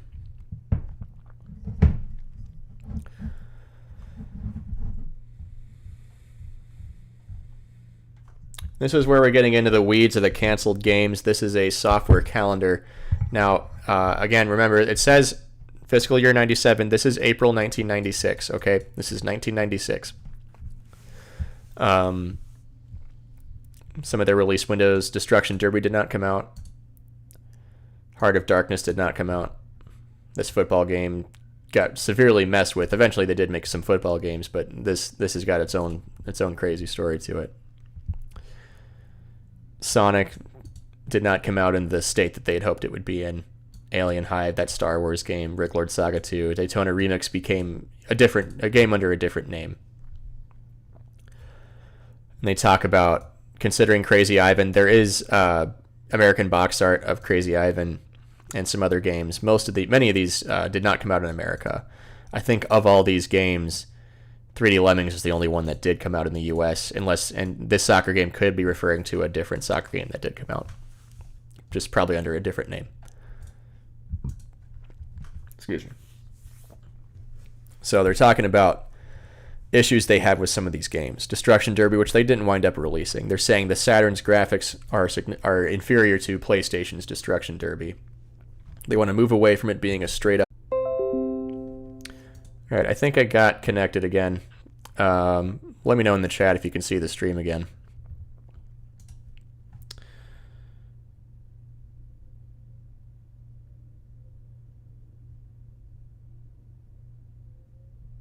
Looks like we're back. Okay, great. Yeah, I guess 3D Lemmings did not come out in America. I forgot. There's a lot of Saturn games. Knights saying the game name isn't final. It targets a very young audience. They have an issue with this targeting a very young audience. Sega does try to appeal to more older audiences. At least Sega of America does. And they're worried about its timetable with the 3D controller. They got to confirm the final name. They want to modify the game modifications needed for US market, so I don't know if they're trying to angry Kirby faceify it. Yeah, so that's that. They want Fighting Vipers must ship on time. Early October shipment. Okay, let's I know I checked this already, but I forgot already. Let's check again. They got it out in late October. So it sort of made it. Sonic must ship on time. It didn't ship at all. Let's talk about Sonic for a second. So there are two different possibilities for what Sonic is referring to. If we see anything that says Sonic STI next to it, Sega Technical Institute is what it stands for, that's referring to Sonic Extreme, the canceled game we all know and love. There's this guy on Twitter. Goes by Neil Harding. He does have a Moby Games. It's just, this Twitter account could very well be an uncle at Nintendo, so take this with, a very, very tiny, tiny grain of salt, but it's probably legit. Saying that Sonic 3D Blast was not Sonic 3D. Any mention of Sonic 3D in this he's saying was a full 3D Sonic game developed by Sony Japan. They had used bonus stage code from Sonic 3D Blast to make this all-new 3D Sonic game, allegedly. Neil Harding is this guy's name. He's been posting a lot on Twitter about this. If you go to his Twitter page if you want to read more on what he has to say about the other potential Sonic game that they're talking about that isn't Extreme. Crazy stuff there. They're concerned about E3 material availability for Virtual On and Virtua Cop 2. Same thing for Vipers. Here we have him talking about the internet connector. And I'll put this back up again. Yeah.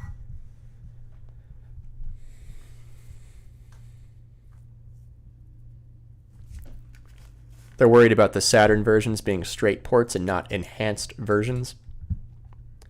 They need SOJ and Sega Technical Institute, that's the team doing Sonic Extreme, to work with Psygnosis to improve game quality and incorporate enhancements versus PlayStation.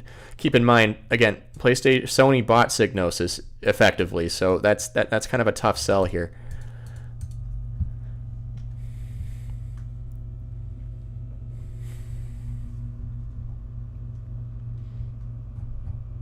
These are issues with Wipeout and Destruction Derby specifically, by the way. 2 titles officially selected. Yeah. Here are issues they have specifically with Knights and the 3D controller. They're very worried about the game being targeted to a younger audience than what they perceive as the current Saturn owners in this time frame at this point in time. And they're saying the timetable for concurrent launch of 3D controller is very tight. They want, Sega of America and the Technical Institute to recommend U.S.-specific game changes to broaden the target audience. They want Sega of Japan to deliver a looks-like controller. So, okay. Yeah, again, it does sound like they want to angry Kirby face Nights into Dreams, so to speak, to make changes to fit a older target audience, changes to the core game itself. I don't think Yuji Naka would have liked that. Here they're talking about the internet peripheral, the Netlink adapter that's coming out. They're concerned about its availability not being finalized. Sega of America has not received a working prototype of the Netlink adapter. That's a problem if they're trying to release that later this year and show it off at E3. This is April 1996. E3 is pretty close. No software is specially designed for internet compatibility. They think Gun Griffin and Baku Baku Animal could be potential Netlink games. So that's interesting. I'm pretty sure neither of these do support the Netlink. Third-party candidates for Netlink: Descent, a game that never came out, by the way. That is a vehicular first-person shooter, a boomer shooter, if you want to call it that. Command & Conquer also did not support the Netlink. And here's a good one. Duke Nukem 3D, which that's referring to the hit first-person shooter Duke Nukem. They're just very much misspelled it here. That did support the Netlink adapter later on. The only game in this list that did. They want to confirm the specs. They want prototype models as soon as possible of the Netlink adapter. They want to start working on them for E3. The fact, E3 96, I'm pretty sure E3 1996, it had to have been in May. That's the next month. And they still didn't get any Netlink stuff. I think they had to, same day shipping that stuff, which I don't think they really had in the 90s. So, issues with Sonic 3D. Again, this is that game that that guy with the Twitter account was talking about. He is saying that this is not Sonic Extreme. He's saying this is some different 3D Sonic game that they were working on. Cannot slip from current timetable. They need to make the November 8th street date. Consumers have a strong anticipation for this game. They expect it to be A++ quality. Again, this game did not come out. They need Sega Technical Institute to ensure game meets deadlines without compromising quality. So again, we're talking about Sega Technical Institute. They're the guys that worked on Sonic Extreme, so perhaps they're talking about Sonic Extreme here. So, yeah, this might be referring to Sonic Extreme. Just keep that in mind. There are issues with Fighting Vipers, Virtual On, and Virtua Cop 2. Main issues, timing. They need to have it playable by E3. They're saying Viper shipping in late October is too late, too close to Sonic shipment. They don't have to worry about that no more. And it did release in late October. They're worried about Virtual On and Virtua Cop 2 shipping in mid-December. That's too late. They did get those out earlier. They're saying they need Sega of Japan to expedite development process, and it looks like they did for at least for Virtual On and Virtua Cop 2, but not necessarily for Fighting Vipers. Their software strategies, they want to get the most popular and technically advanced Sega arcade games to Saturn. Of course they do. That's Sega. That's what they do. Establish a commanding lineup of sports titles in the season sweet spot. That means releasing an NFL game during football season, that kind of thing, which they, again, failed to do multiple times even after this document came out. Launch at least one hardware driver action-adventure per quarter with 2 to 3 in the key holiday Q3 period. 1 to 2 licensed, 4 to 5 Sega titles. 96 did see a lot of good Saturn games come out in America, so they sort of did okay at this. Utilize polygons instead of sprites to deliver 3D environments for virtually all titles unless technically appropriate. So they're basically saying, screw 2D, we're going all in on the polygons, even though the Saturn's strengths are in 2D. It can do strong 3D if played with correctly, but you're really sacrificing a lot of good possibilities by saying, let's kill 2D. I'm going to target the primary audience as 12 years and up, but develop at least 6 to 8 games that'd be enjoyed by a younger kid, 6 to 8 games that have internet compatibility. This they kind of failed to meet for 1996. Here we go. So this is talking about fiscal year 98. This is not 1998. This is way in the future. 1997 is what we're looking at here. April of 1997 and on. Scud, I believe, is Scud the Disposable Assassin. We at one point thought it was Scud Race, but that's not the case. VF RPG is the early code name. That's Virtua Fighter RPG. That was a code name for Shenmue. Shenmue was in development in the mid-90s for the Saturn, under various code names and such. UFO, Sega Technical Institute, not sure what that means. Jurassic Park, Sega Technical Institute, that could be talking about Jurassic Park Lost World, which did come out for the Saturn. Though, I don't think it was a Sega Technical Institute game, so this might be a different Jurassic Park game. Eternal Champions in August of 1997, that game got canceled in 95, so they were going to try and bring it back again, but that got canceled again. Vector Man. Again, this is Saturn, so they at one point thought about bringing Vector Man to the Saturn in September of 1997. And they want a game that's like D in September. Big Kenji Eno fans over at Sega of America. Kenji Eno, sorry for all the pronunciation people. Talk about Roach Racing again, a game that never came out. More pie in the sky stuff here. They're talking about Virtua Fighter 3 coming out for the Saturn in October of 1997. Virtua Cop 3 in November. Virtua Cop 3 didn't hit arcades till the early 2000s, so I think this was just Sega taking a bet that they'd make it by this point, but they weren't working on it in the mid-90s. And Virtual On 2, they wanted that on the Saturn in February of 1998. That did not happen. Virtua Fighter 3 and Shenmue were two games that were being developed in Japan alongside the Saturn II, which is a crappy name for what was the Saturn expansion, a 32X-like Saturn peripheral that would have boosted the 3D capabilities of the Sega Saturn. Based on sources that are very close to me, this device was functionally similar to the 32X in that it was believed it would be something you'd lodge into the cartridge slot, or at the very least in the back of your console. This expansion device would handle 3D polygon graphics, while the stock Saturn, the regular old Saturn motherboard, would handle all the crazy Mode 7-ass VDP2 things like the floors, the skies, other large 2D graphical elements, the HUDs, sound, etc. This did not come out, of course. They did start working on Dreamcast stuff throughout 1997. Jokingly calling it the 64X, you might be onto something there.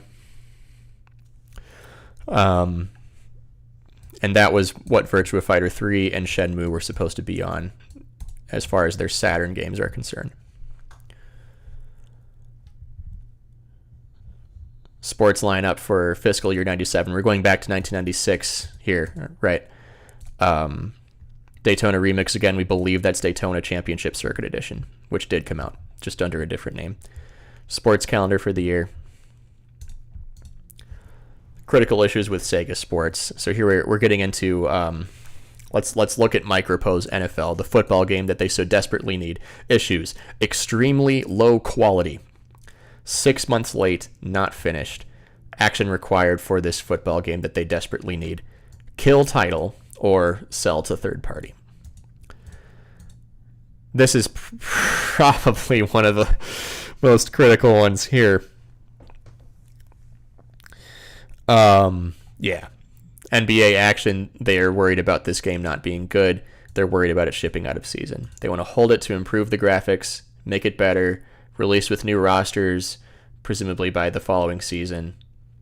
Deliver tech support team to Gray Matter now. They want to send help to Gray Matter to work on NBA Action. Gray Matter is the same team that made NHL All-Star Hockey, which is a very bad hockey game that came out in 95 for the Saturn. Famous for not being good. And they want to explore the network. They want to netlink NBA Action. They're worried about this other football game shipping late. The lead programmer quit on NFL 97. That's not good. Pursue insurance strategy through acquisition. It's one of their solutions to that. They also really want to find a lead programmer. No issues with Worldwide Soccer 2. Great. Nice. That's great. Get the soccer audience. That's what America needs, right? Daytona remix issues. No information received. Final name in SOA legal. They want to look at network compatibility. They need info for E3. Manx TT. No developer identified. This came out in the arcade by the time this document came out in April of 1996. But the Saturn port, of course, had not. They're worried about maybe, will it be in time for Christmas? Will there be a 2-player mode? They don't know if there will be. They're also worried about a World Series baseball game shipping too late.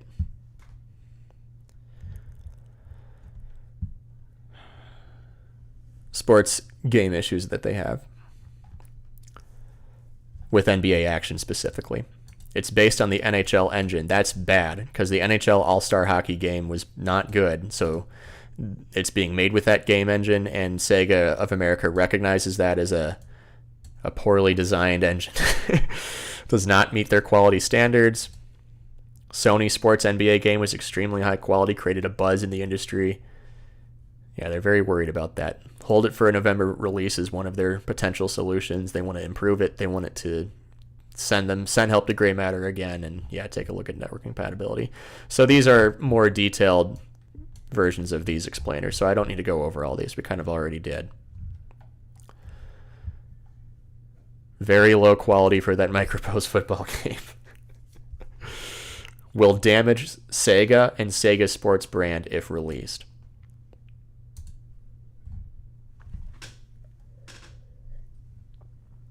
Issues with NFL. They got to find the lead programmer. Yeah, we went over that. They're working with Sega of Europe to figure out represented countries for Worldwide Soccer 2. They need to assign a developer immediately for a Manx TT port and take a look at making it netlink friendly. They really want it to have 2-player mode. Daytona USA, its Saturn port in mid-95, did have the audacity to not include 2-player support. So keep that in mind. That has been an issue before. And again, we already went over a lot of this in that previous page. Their goals for FY98, so this would be the calendar year 1997, essentially.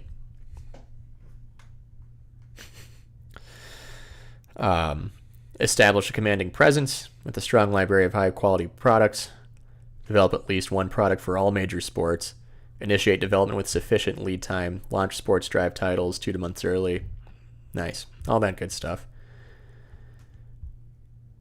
This is their sports lineup for fiscal year 98. So April 1997, September 1997. These are the games they wanted to come out. Sometimes they just have Racing Title 1. They're just like, we want our racing game out in July of this year. NFL Jam is brought up. I don't know what NFL Jam is. If it's got any relation to NBA Jam, if it's the same people, then this might be NFL Blitz, but tough to say. Genesis software calendar. A lot of this we've already seen. Looks like some Game Gear stuff is in here too. Critical software issues for the Genesis and the Game Gear. For Virtua Fighter Animation, they want it out sooner and expedite its development.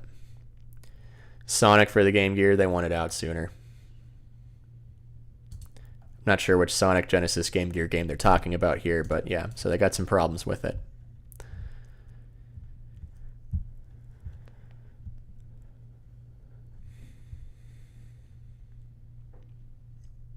They're worried about it not being possible to sell 1 million games for Genesis Game Gear if all titles ship in November.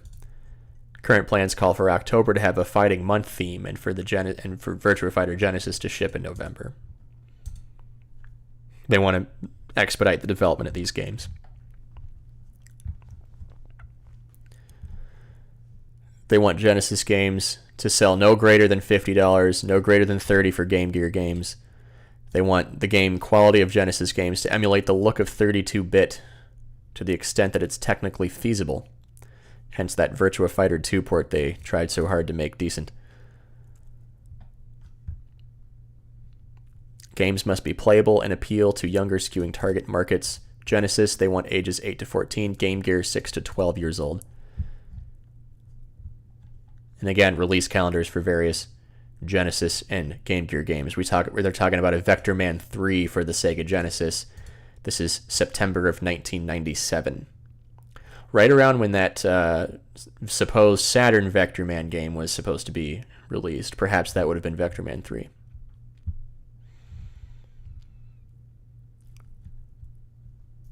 Pico software calendar. Got some Muppets, some Dalmatians, that games they want to come out. Yeah, just there's some of their concerns with the upcoming Pico games. Nothing too crazy there. It's Pico. All right, kind of getting close to the end here. We're on page 241, 242, I should say. This is a marketing budget layout. They want to spend, I guess, $5 million to make TV ads for upfront teens. 1.5 million. You can go through this if you want. I won't go through every single line here. I don't know if there's anything super significant in these little charts, but it's just how much money, millions of dollars, sometimes in some cases hundreds of thousands of dollars that they're spending on various forms of advertising, and narrowing down the demo of who they are trying to advertise to. They got categories for moms. They're not trying to sell to moms. They're trying to sell to upfront kids. That's kind of what that is. More marketing budgeting. You can see that they are not putting a lot of money on 32X marketing anymore. Still a decent enough amount for Pico. And, of course, a good amount for Saturn. I believe these figures have to be multiplied. I think this is in the thousands, but I'm not 100%. I think you have to multiply these by 1,000. But again, yeah, that's I would wager that that's what you need to do with these numbers here. Again, more marketing plan. This time it's for Genesis stuff. The demos, how they want to market to them, through what format. Same sort of shtick, just less amount of money. Game Gear, very little marketing money is being used here. It looks like for Game Gear, they're just spending marketing money on print ads. And not for TV or anything like that. So that's something worth pointing out.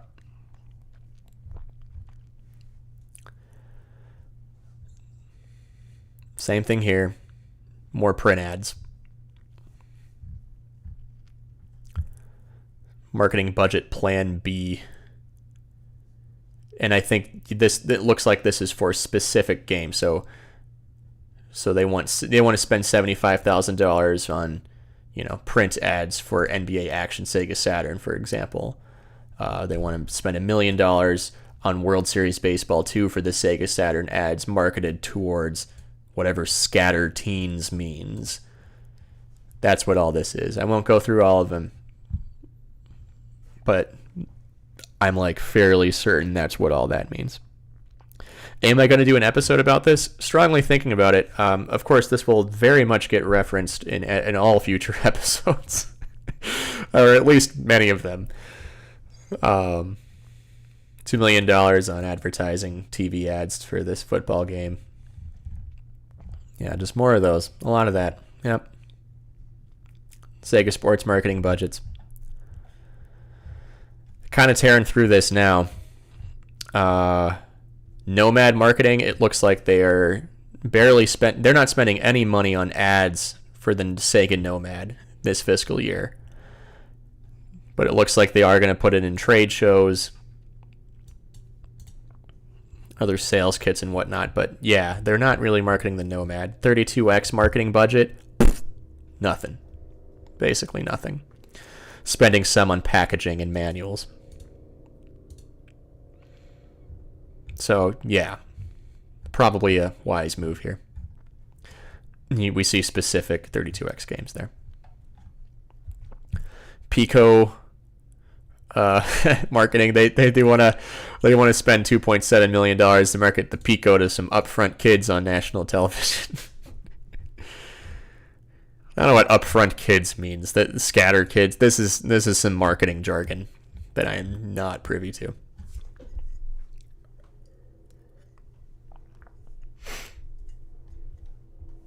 Will this result in any updated episodes? I don't think so. All the release dates that this has for 1995 games line up with my research and Pimpo's research, so I don't think I need to re-release any episodes, and there's nothing in here that would make me... Oh, it looks like Dan Thrax described upfront. Upfront marketing is locking in for an entire year. Scatter marketing is month by month or quarter by quarter. Okay, that's what that means. Thank you, Dan. I don't think I need to redo any episodes because of this.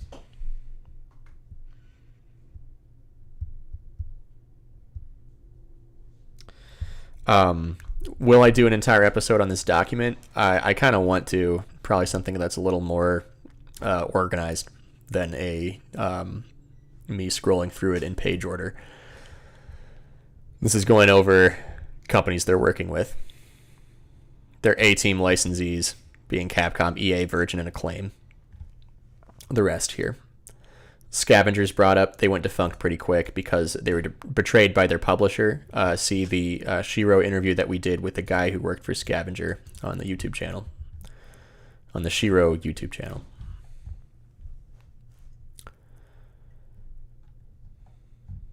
More stuff about third parties they want to work with.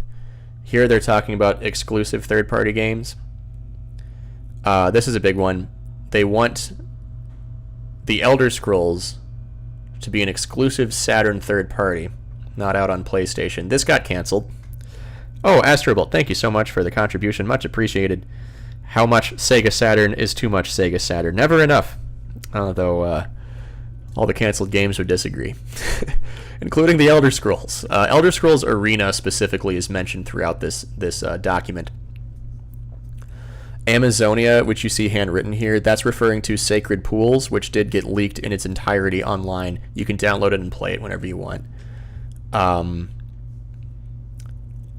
then these are some exclusive PlayStation games. Exclusive PlayStation third parties. They're talking about limited exclusivity on Saturn. They want Heart of Darkness to be a have limited exclusivity on Saturn. It never came out at all. And various games on PlayStation that will have limited exclusivity.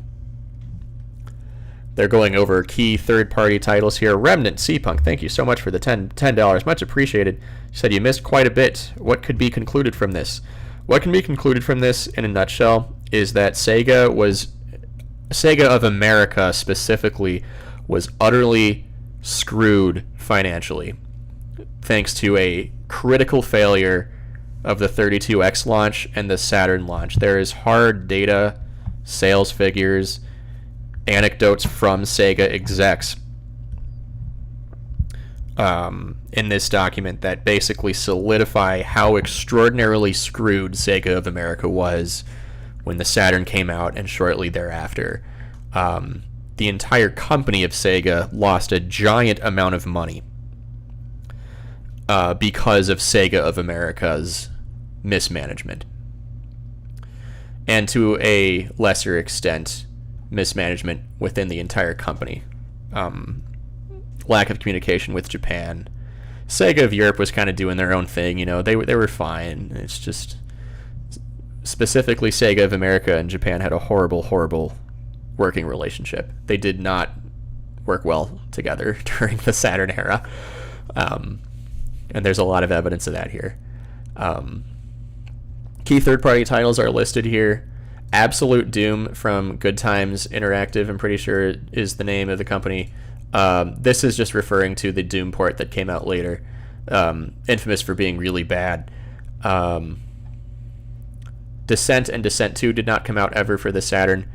Elder Scroll Arena is mentioned again, wanting to work with Bethesda.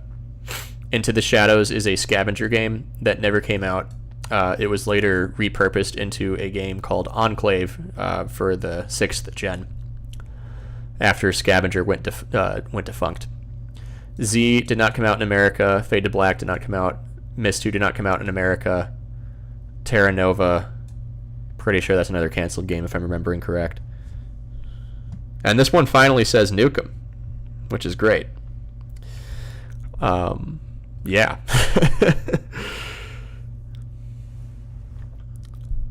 Target third-party publishers. These are the third parties they want to focus on, including US Gold, which was in the process of being bought out by Eidos. Key developers, you talk about Argonaut, Blizzard, Scavenger, which quickly went defunct after getting screwed by its publisher. Here are, we're really getting to the weeds of the canceled games here. Got to zoom in a little bit because the text is a little tiny. Getting close to the end of the document here, but there's significant stuff here. So, again, we're talking April 1996 through March of 97. Games that they want to come out for the Sega Saturn. Many of these did come out, and I'll point out the ones that didn't. Fox Hunt never did. Destruction Derby did not come out in the US. They have Fox Hunt listed again, so I think they were thinking it'd be either April or May, one of the two. Storm did not. That was a PC game. Let's see. Big Bass Championship, that released for the PlayStation.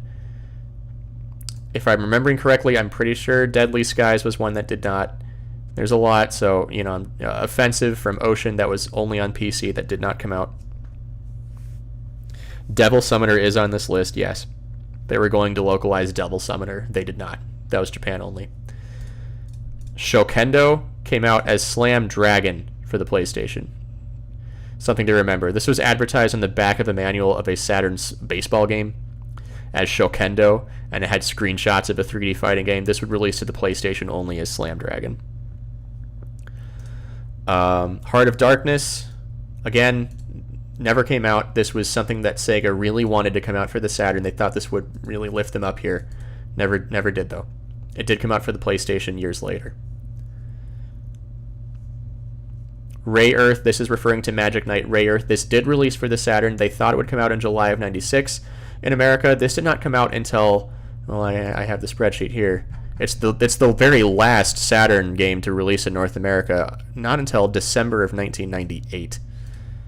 That had a very troubled localization process.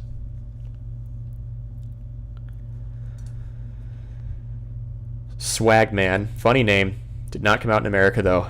That was Europe only, kind of a part of that buyout from Eidos. Z only came out in Europe on the Saturn, not even Japan. Discworld was canceled, only in Europe. I'm not sure what Kumate is. M. Thompson Supercross, that did not come out. Syndicate Wars, there was a plan to port Syndicate Wars to the Saturn. Fun fact about this, that was basically finished. It was reported, I think, by magazines. There's sources, they're like valid sources that say that Syndicate Wars for the Saturn was finished, except it needed FMV cutscenes. But by the time they had wrapped all that up, it was way too late. It was like late 97 or something like that, and the Saturn was like doing so poorly that they're like, this isn't worth it, let's drop it. Elder Scrolls Arena, again, is listed here, and we have them specifically saying Arena. It was not Daggerfall, as some on the internet have been led to believe by other folks who claimed to work at Bethesda at the time. Descent did not come out. Devil Summoner, yeah, Devil Summoner was planned to come out. Kumate was a canceled fighter. Thank you, Salix, I appreciate that.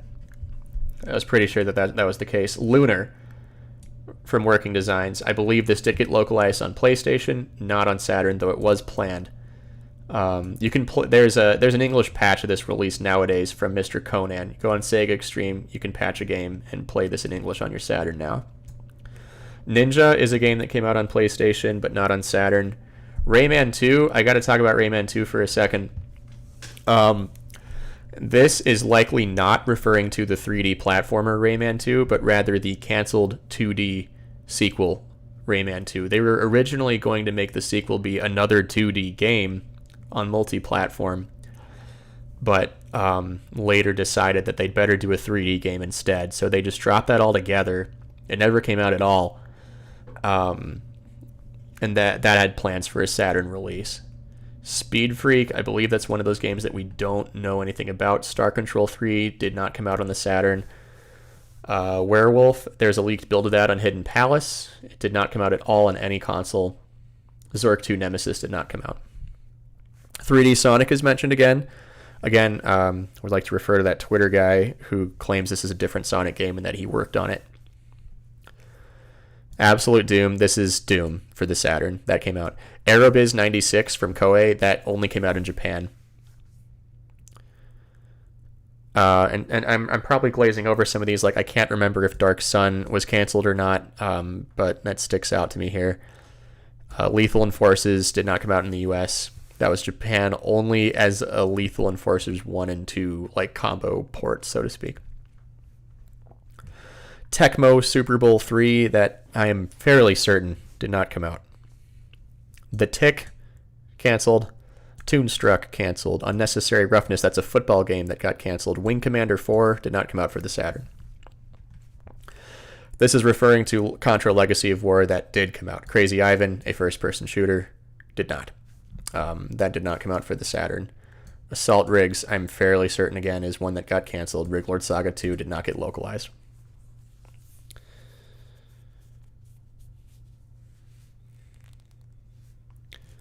Jack Nicklaus Golf did not come out. High Velocity 2, that would have been a localization of the Japan-only Saturn game, Toge to the Drift King. The first Toge did come out in North America as High Velocity Mountain Racing Challenge. So we're now seeing that they wanted to localize the second Toge game, High Velocity 2. Grand Theft Auto is listed here. They originally wanted to bring over the first Grand Theft Auto to the Saturn. Didn't happen. That was top-down, sprite-ish base. I think there were some polygons in it, but haven't played it in a while. Supercross did not come out. Wizardry 6 and 7 did not come out in America. 11th Hour was canceled. Crow 2 should have been canceled, but sadly wasn't. Fade to Black did get canceled. Roach Racing is again mentioned here. We don't know what that is. Another mention of Alien Hive, the Star Wars game. Criticom 2 got canceled. That would later come out for the N64 as under a different name. Firo and Claude was canceled altogether. Myst 2 did not come out in America. Voyeur is a CDI game. Voyeur, I don't know how to pronounce it. That didn't come out for Saturn. Mystery of Seven Mansions did not come out. We don't know what Squid is. We don't know what Your It is. Neither of those make any sense to us. We also see Alien vs. Predator. Not sure if this is the Jaguar game or if this is a PC game that released years later. Either way, it did not come out on the Saturn. Mutant Chronicles was based on a comic book. That I don't think that game materialized at all.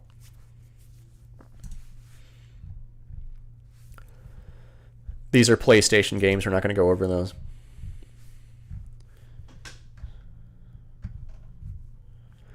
All right, and we're kind of reaching the end here. We're getting into emails. These are about the Netlink peripheral that's being developed. And I won't read all of these to you aloud.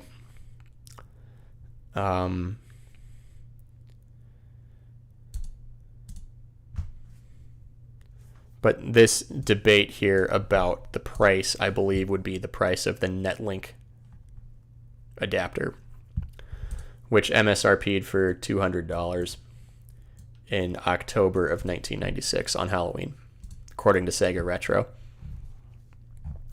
So this guy saying SRP will be $200. A, which I think is the margin, will be $129. 35% profit margin for retailers selling a Netlink. That's pretty good. $97 is SOJ's target production cost for the Netlink. Tom Kalinske, while he was in Japan, they need to retail for no more than $149. Well, they wound up doing that. They require a 28.8K modem. Saturn Dave, either he or Danthrax, one of us Shiro dudes is working on a write-up about the Netlink adapter implications from this series of emails. A lot of text vomit here, unfortunately.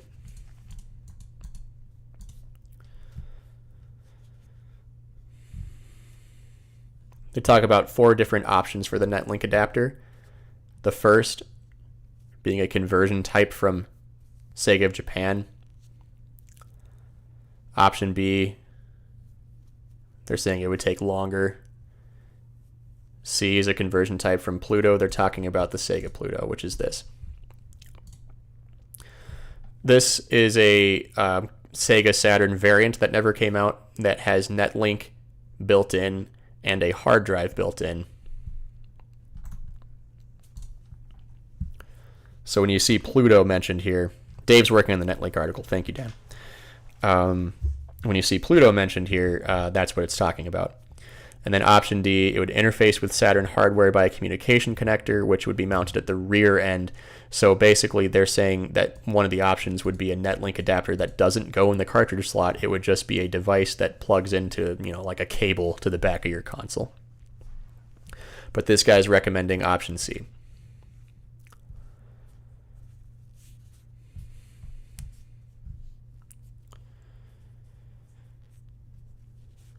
This is I don't know if this is necessarily Netlink related. It's just an email from Tom Kalinske trying to make the price more competitive, make Virtua Fighter 2 a huge hit, he says. Talking about making key titles like Knights, Virtual On, Fighting Vipers, Sonic 3D, and various sports games. Positioning Saturn as a high-tech console with good internet browsing.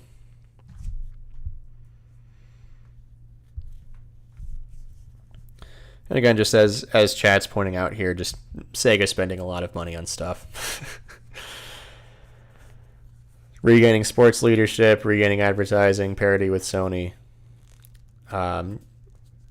Selling off their inventory, their extremely high inventory that they're sitting on of Genesis and Game Gear and other software.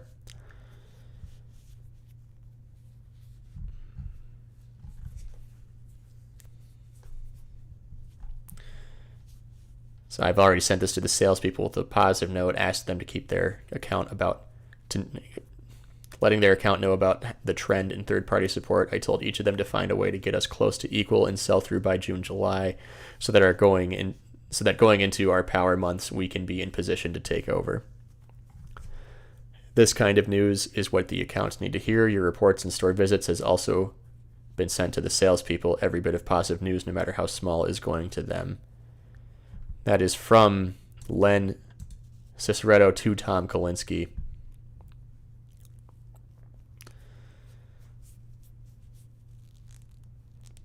This is from a guy named Kayoko Kuchishi.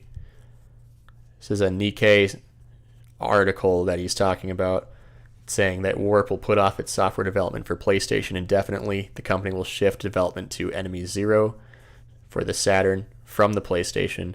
The major reason for the shift is that Warp is not satisfied with Sony's distribution policy. Some developers have claimed Sony restricts its distribution too tightly. And from now on, Warp will develop software titles for Saturn and M2 in Japan. This might be referring to the 3DO second 3DO console that never came out. The company may still supply PlayStation titles outside Japan due to the less restrictive overseas distribution. So neat, kind of a little win there, getting Enemy Zero. A lot of people like that game, so that's nice. Sales of Enemy Zero are expected to be the same as D. The company has sold more than 1 million copies of D.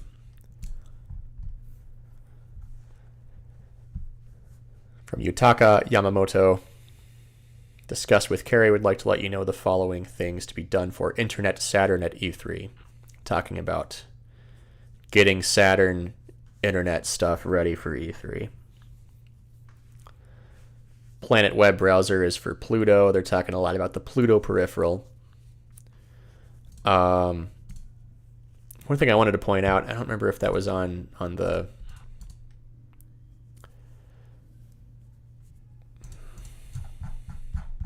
There was a note about the Pluto.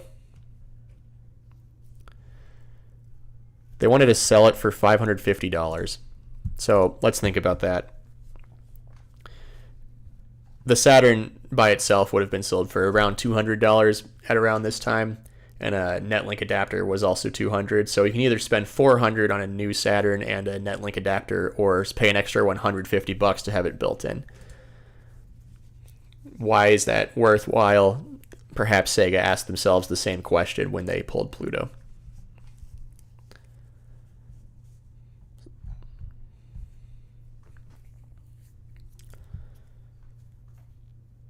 Again, they're arguing about the price of the Netlink adapter. Well, some of these are copies of previous emails, actually, that were in the document, so I won't read those again. Talking about the baud rate, if you care about that, it's on page 277. And again, I think this is also a copy of the previous email. Won't read it again. From Shinobu Toyoda. Now that this is Sony's fall September release feature title, let's find out their marketing plans, TV, etc., and reflect back to our Knights plans. Talking about positioning Knights. Oh, subject, Crash Bandicoot. So they're talking about trying to position Knights in a way to where it beats Crash Bandicoot. There we go. No, they weren't going to release that on Saturn. They're just talking about competing with it. Just in case anyone's getting the wrong idea here.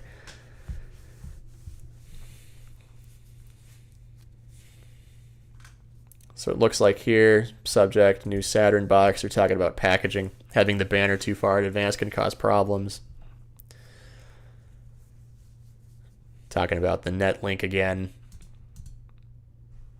Saturn box will mention loudly, access the internet from July on.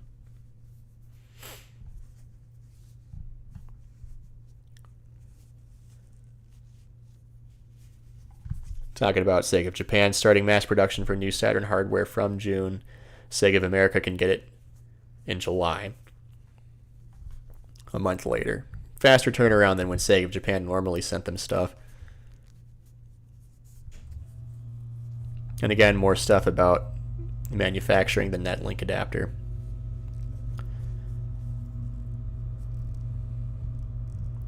Some of it's in semi-broken English, but the general message is getting across. They're talking about getting video for an ad for Netlink in a timely fashion.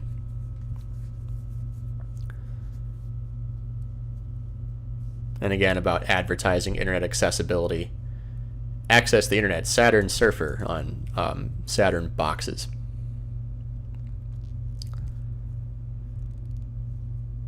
Tom Kalinske, this is, memory serves correct, a relatively semi-ish important email.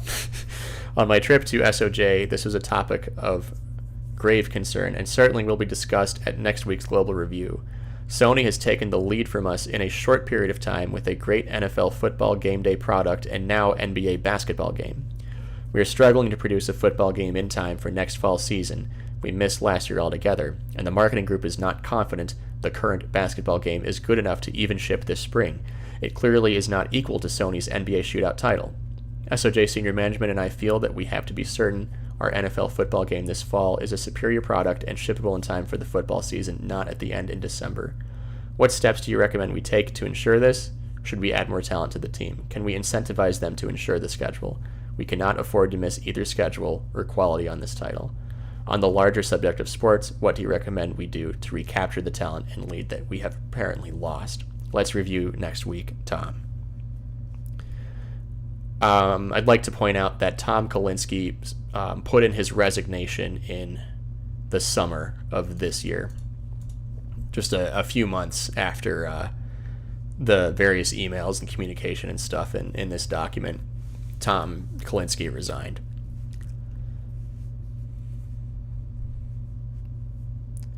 He's talking about the importance of Father's Day, graduation, end of school, summer vacation for ad timing. talking about having almost no Genesis media. I'm guessing Genesis advertising is what they're talking about. Should we have made a bigger deal about the Nomad for Father's Day, end of school? They did very little marketing for the Nomad, if you remember from earlier. Seems clear from all that we see in Japan, Nintendo is going to position and advertise Nintendo 64 as the ultimate video game experience. Shouldn't we preempt this line, claim in our advertising and PR now? Another email from Tom. Tom Kalinske again to various Sega of Japan execs. I have been saying the same thing. If the video game industry does not find a way of increasing retailer margins, we will soon be left with only specialty store distribution. In the past year, we have seen many retailers exit the business, like Macy's, Shopko, Hills, Kohl's, etc. More will this year if margin is not increased. The toy industry went through this several years ago and had to make changes to address this. You'll remember those Saturn margins were pretty slim for the retailers.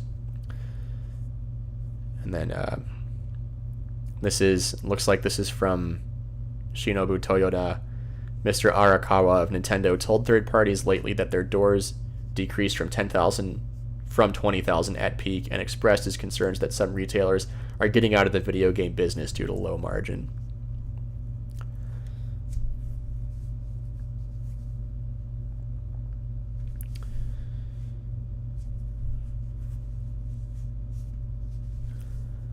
It's another email from Tom. We need a plan for this product. My feeling is that it is one of our key strategies for E3 and for the year in terms of positioning Saturn as better than, higher tech than Sony, and as a true multimedia capable machine.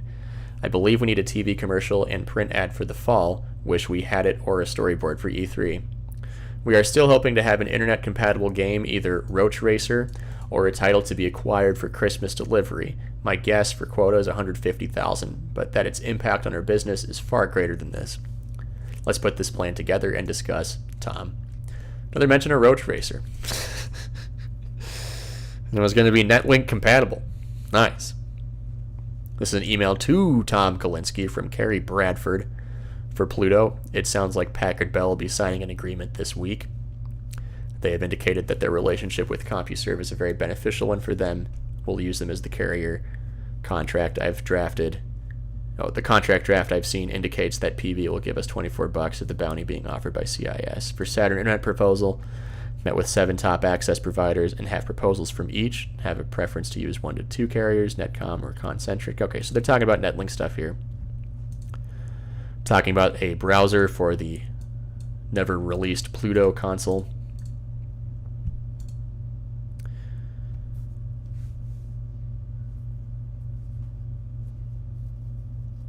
Talking about making deals with various providers.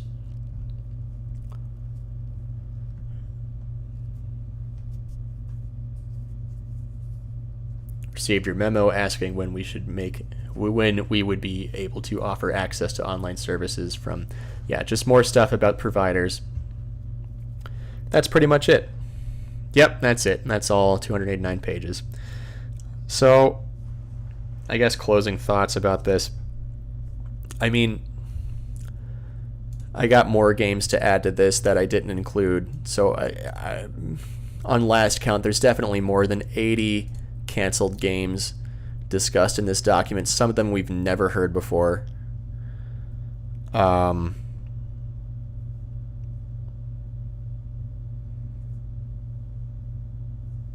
Yeah.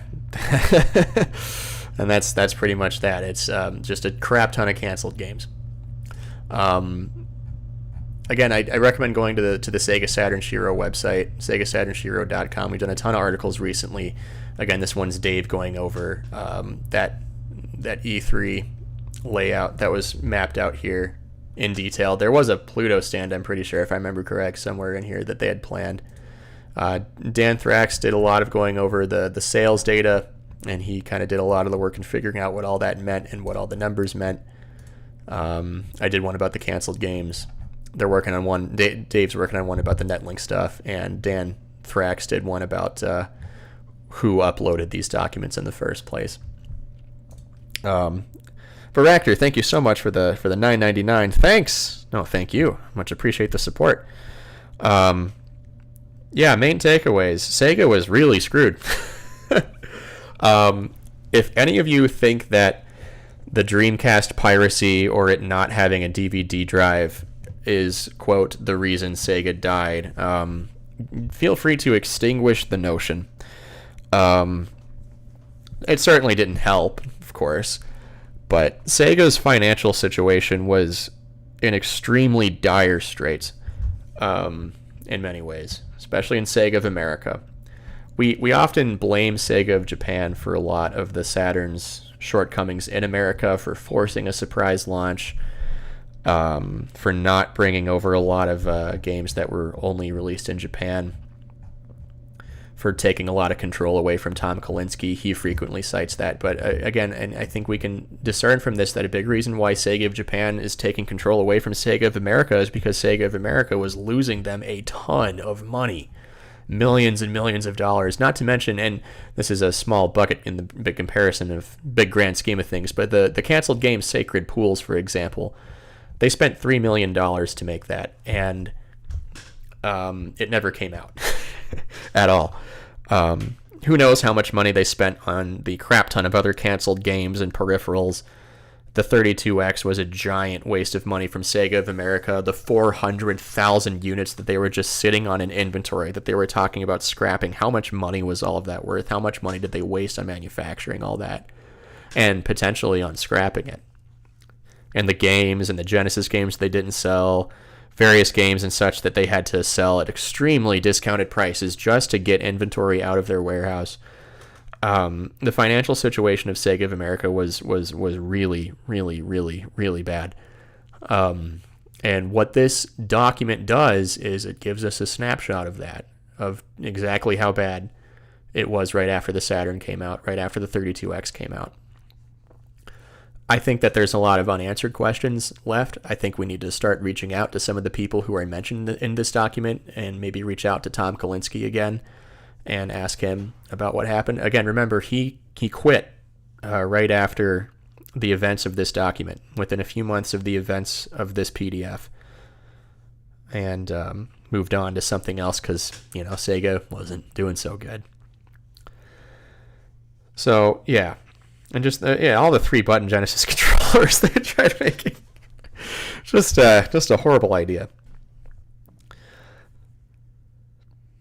But yeah, I think that this really paints a clear picture into why Sega left the hardware business later on. The Dreamcast was an excellent console. It was a great machine. It was a good competitive 6th-gen console. Had great software, had great games. And it was, capable of doing incredible 3D games. But it wasn't enough to get Sega to recover from the extreme financial strain that they were put through throughout the 90s. Yeah. So that's pretty much that. I don't know if I got anything else to say about this. If anyone else has questions in chat, feel free to let me know. Otherwise, I'm probably going to end the stream here pretty soon. But I appreciate you all watching. And for those who stuck it out for the entire me going through a 289-page PDF, yeah, this is what we do on our Friday nights. So.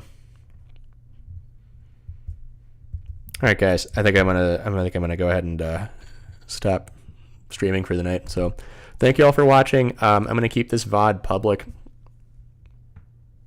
Oh, does covering this make me depressed? No.